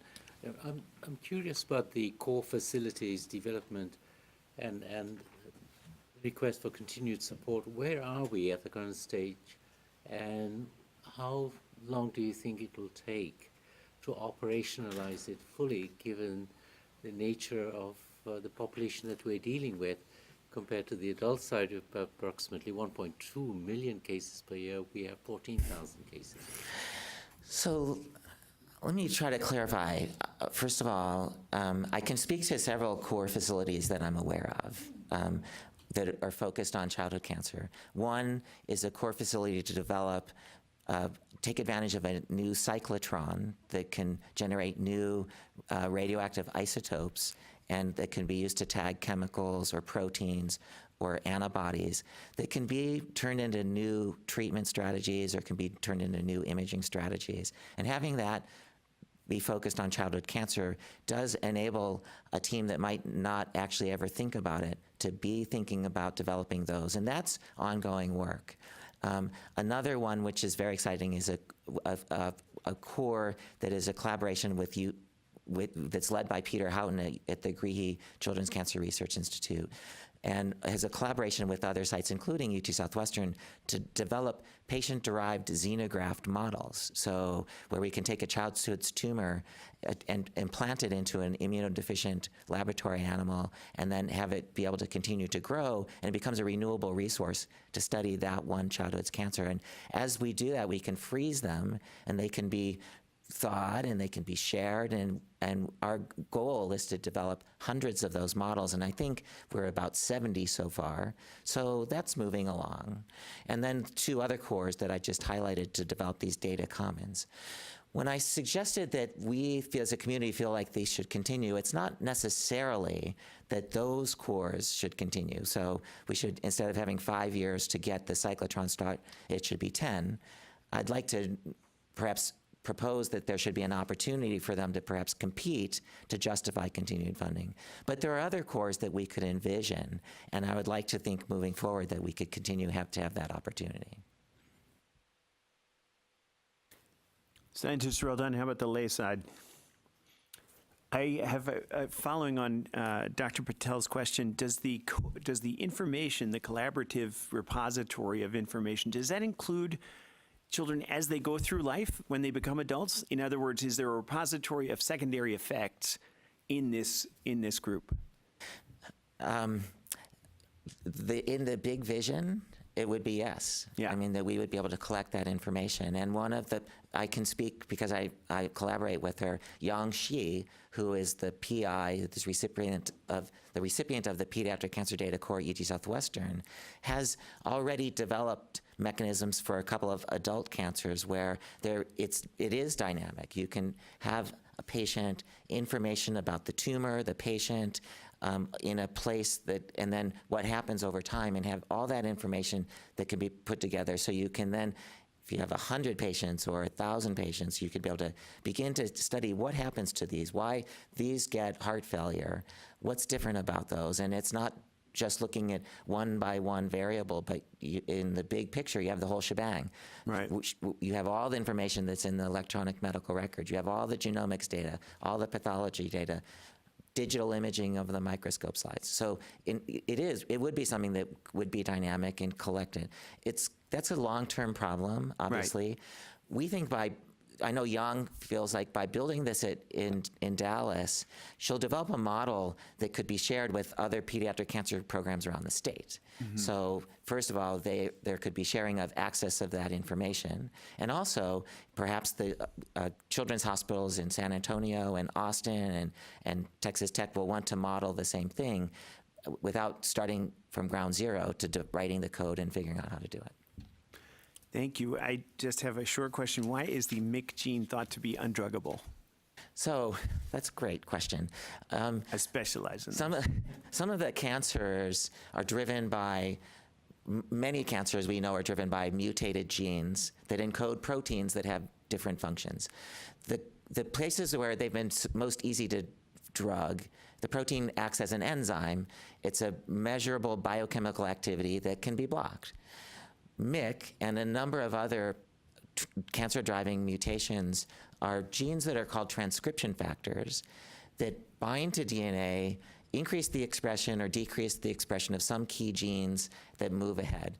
And it's just been hard to figure out a way to block that activity. Mm-hmm. And that's the problem. You'd like to think it's like you have a brick on the gas pedal. You could just knock it off. But we haven't been able to figure out how to do that. And there's some emerging insights, new ways to think about designing drugs that could block the protein DNA interactions or somehow affect a modification of the protein for MYC. And I think that's the strategy that's being used in the CPRIT-funded high-risk proposal. Isn't that the other Dr. Chen who just won the Breakthrough Award? The discovery of the protein that activated, well, we're out of time. Sorry. Can I ask one thing? Certainly. On the layman's side over here. Right. We're excited too, by the way. You talked about things that CPRIT's been doing that NIH didn't do. And what I would like to hear is from Becky or Chris and ultimately Wayne, we get a list of those things. That would be really helpful for yours truly as I go out down there and talk about us. Okay? That's it. Great. Thank you. Thank you very much, Dr. Skapek. Terrific presentation. Now we have the Chair recognizes Mr. Roberts to present the appointments to the Scientific Research and Prevention Program Review Panels. Mr. Roberts, let me just mention that I know we have two members that have to catch planes, and we are on schedule to. Right? No. I'm not. I'm just telling everybody we are on schedule to finish at about 1 o'clock, so that those members can. Mr. Roberts, please. I've appointed 10 experts to CPRIT's Scientific Review and Prevention Programs Committee. By law, these appointments must be approved by the Oversight Committee. Information about the 10 have been included in your meeting materials. The Nominations Subcommittee discussed the appointments and recommends to the Oversight Committee to approve the appointments. Any questions for Mr. Roberts or the Nominations Subcommittee? Is there a motion to approve the Scientific Research and Prevention Program Committee appointments? So moved. All in favor? Aye. Any opposed? Motion carries. Mr. Roberts, could you present to us Dr. Stephen Curall's appointment to the University Advisory Committee on behalf of Southern Methodist University? Yes, sir. After the November Oversight Committee, Dr. Cummings requested that I reach out to Baylor in Waco for an appointment to the University Advisory Committee. Baylor is not one of the institutions specified in law that the president and/or the chancellor shall make an appointment to this group. This committee is one that the presidents or chancellors appoint to, and we take those individuals. In discussions with Dr. Wilson, we decided that not only was that a good idea, but also to extend an invitation to Texas Christian in Fort Worth and Southern Methodist to make appointments as well. To this date, SMU is the only one that's responded with an appointment. Information about Dr. Corral is included in the meeting book. I do not believe that any action is required. Any questions? Then let us move on to the internal audit report, Ms. Alyssa Martin. And Ms. Martin, I'm sure that you can get finished well within your 10 minutes. That might be a challenge, but I'll work on it. Great.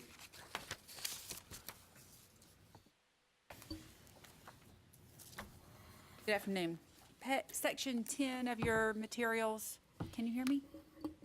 Yeah, you should be on. 11. I'm sorry, section 11 of your materials.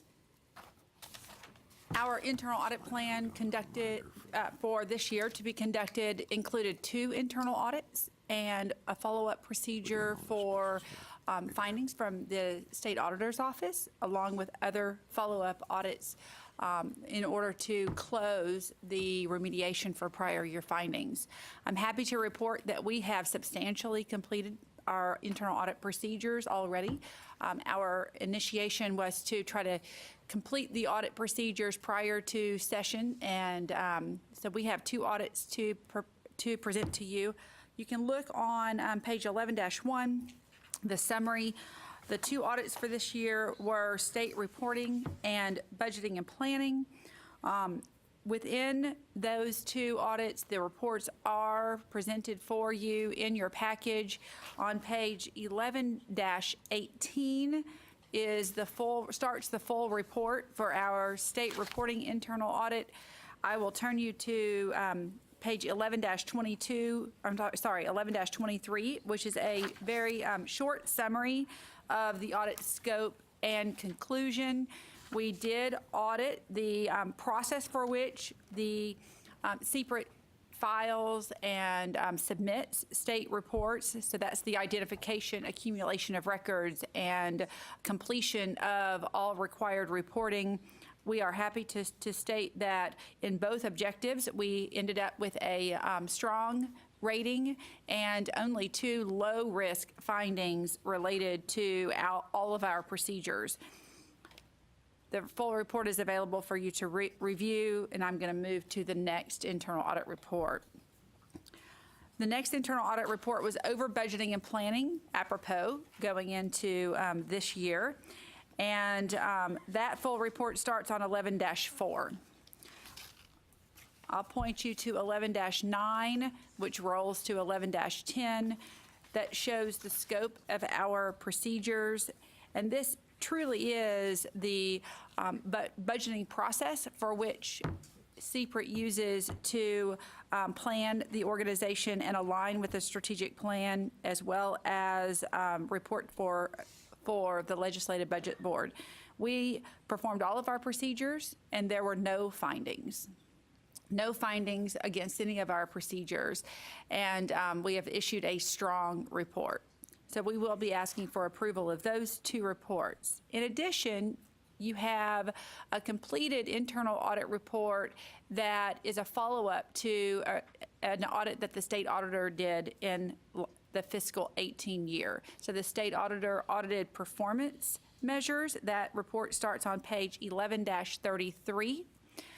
And as internal audit, we followed the same scope and procedures as the state auditor to perform procedures to verify that all of the committed action and correction have been made and implemented on behalf of CPRIT to satisfy the state auditor's 3 findings. our procedures were completed, and all three of those findings were found to be closed. And so the remediation action was verified, validated, and we are issuing this report to you for consideration.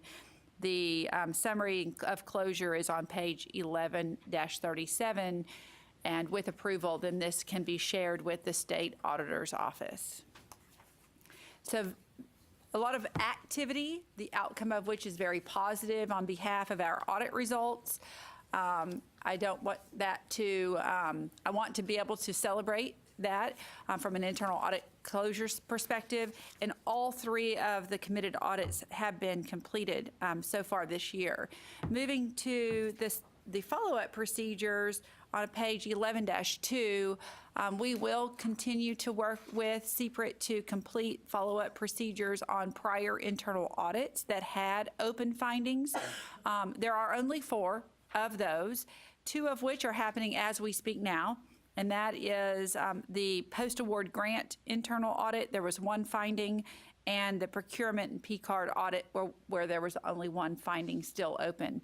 Those procedures are ongoing, and we will report that at the next Oversight Committee.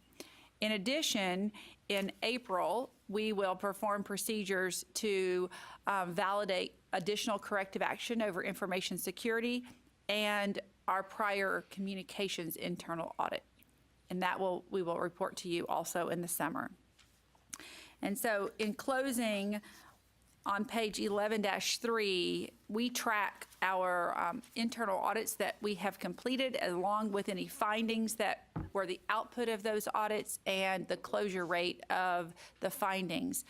We're happy to report that absent the information security details, there are 9 open findings for which we are in the process of performing follow-up procedures, and only 2 of those findings were produced through audit reports this year. So very clean, open findings, better than when we started, and Dr. Rice asked that we prepare this tracking schedule. So we're really making progress in collaboration with the staff at CPRIT to ensure that the controls and the activities that they rely on and that you expect to be in place are operating as designed and effective.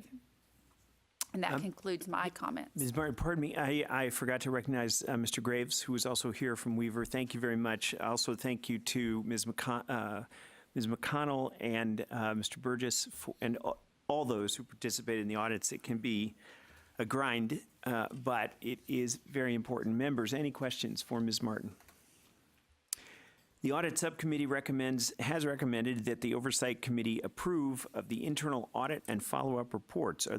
Is there a motion to approve the internal audit report over state reporting, the internal audit report over budget and planning, and the internal audit procedures follow-up report over performance measures? Second. All in favor? The motion carries. I want to note also that as presiding officer, I've appointed Dr. Cummings to the Audit Subcommittee, and I have submitted my resignation from the Audit Subcommittee to the Vice Presiding Officer, Mr. Margot. So it's been a pleasure for the last 5 years, but I'm handing you over to my very competent colleague. Thank you very much for your time and your reports. Does that require unanimous? No, it does. Actually, that does not. It just requires me to be excited about it. That's all. It's a requirement of the neophytes. I'm supposed to be excited about not being on the audit committee. Thank you very much for your time. The newbie pain. You're working on the excitement? Okay. Yeah. Then you look like him. Chair recognizes Ms. Eckel to discuss the proposed administrative rule changes.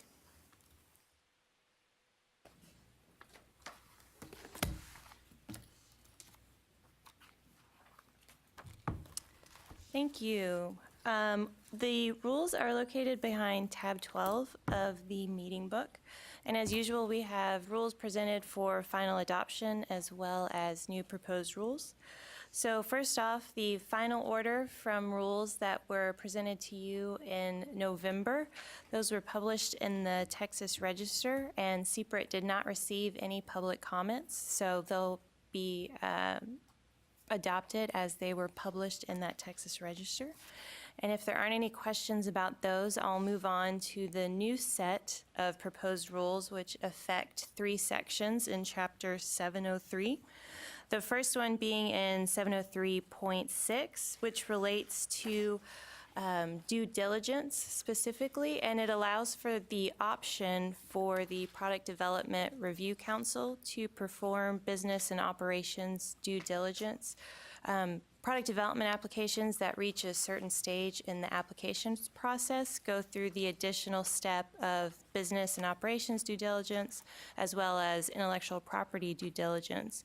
And currently, CPRIT contracts with a third-party company, ICON, to perform the business and operations due diligence, but in the spirit of transparency, wanted to allow for the option for the Product Development Review Council to perform that business and operations due diligence, depending on myriad of factors, including timing or volume of reports or quality of reports. And again, it's just an option. This doesn't necessarily automatically shift the work to the Product Development Review Council. The second proposed change is in 703.13, and it just gives a high-level overview of what is required in a program-specific audit for grantees that may be required to submit an audit to CPRIT.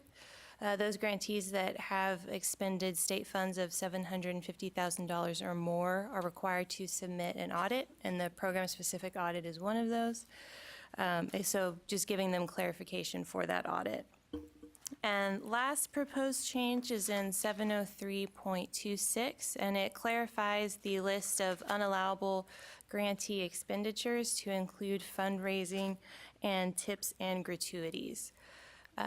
So those are the proposed changes. We did provide them to the governor's office, who did not have any suggestions or comments on the rules. So if you approve them for publication, we'll submit them to the Texas Register for public comment, update the website, and then bring them back to you at the May Oversight Committee meeting. And happy to answer any questions. Members, any questions for Ms. Eckel? Thank you very much, Ms. Eckel. Members, is there a motion to approve the final order adopting rule changes to the Texas Administrative Code, Chapter 703, and to approve the publication of the proposed changes to Chapter 703 in the Texas Register as presented by Ms. Eckel? So moved. All in favor? Aye. Motion carries. At this time, Chair recognizes Ms. McConnell for the Chief Operating Officer's report. Thank you, Ms. Eckel.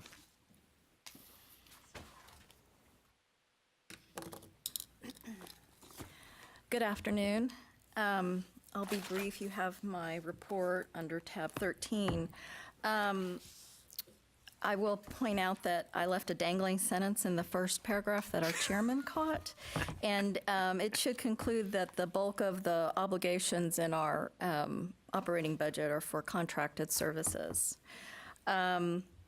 I'll also highlight that we received almost $160,000 in revenue sharing payments in the first quarter of this fiscal year, and also that we issued $75.975 million in general obligation bonds in the first quarter. And so to date, all told, we've issued approximately $1.6 billion in GEO bonds, and you've awarded about $2.2 billion in grants prior to this OC meeting today. In terms of this year, we will be issuing another $131,725,000. So for the entire year, we'll issue $207.7 million in debt to cover our grant payments as well as our operating budget. Are there any questions? Members, any question for Ms. McConnell? Thank you very much. And now, let's see. I took care of item 17, subcommittee business. At this time, the Oversight Committee will move to closed session to take up agenda items 18 and 19. We go into closed session pursuant to Texas Open Meetings Act, Section 551.071, and Texas Health and Safety Code, Section 102.2631. One of those ought to win the lottery. To discuss an ongoing compliance investigation and to receive advice from counsel. The Oversight Committee members will move to the anteroom at this time to convene in closed session. The following CPRIT staff shall join the Oversight Committee in the closed session: Mr. Roberts, Ms. Doyle, and Mr. Burgess. The time is 12:28. Yeah. The only business we will have left when we return is to adjourn the meeting. If there are any visitors that want, I know everyone's excited about adjournment. But thank you very much. We are moving into closed session at 12:28.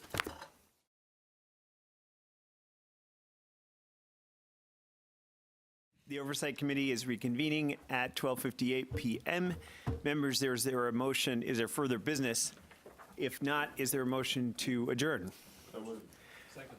All in favor? Aye. We stand adjourned. Thank you all very much for your time.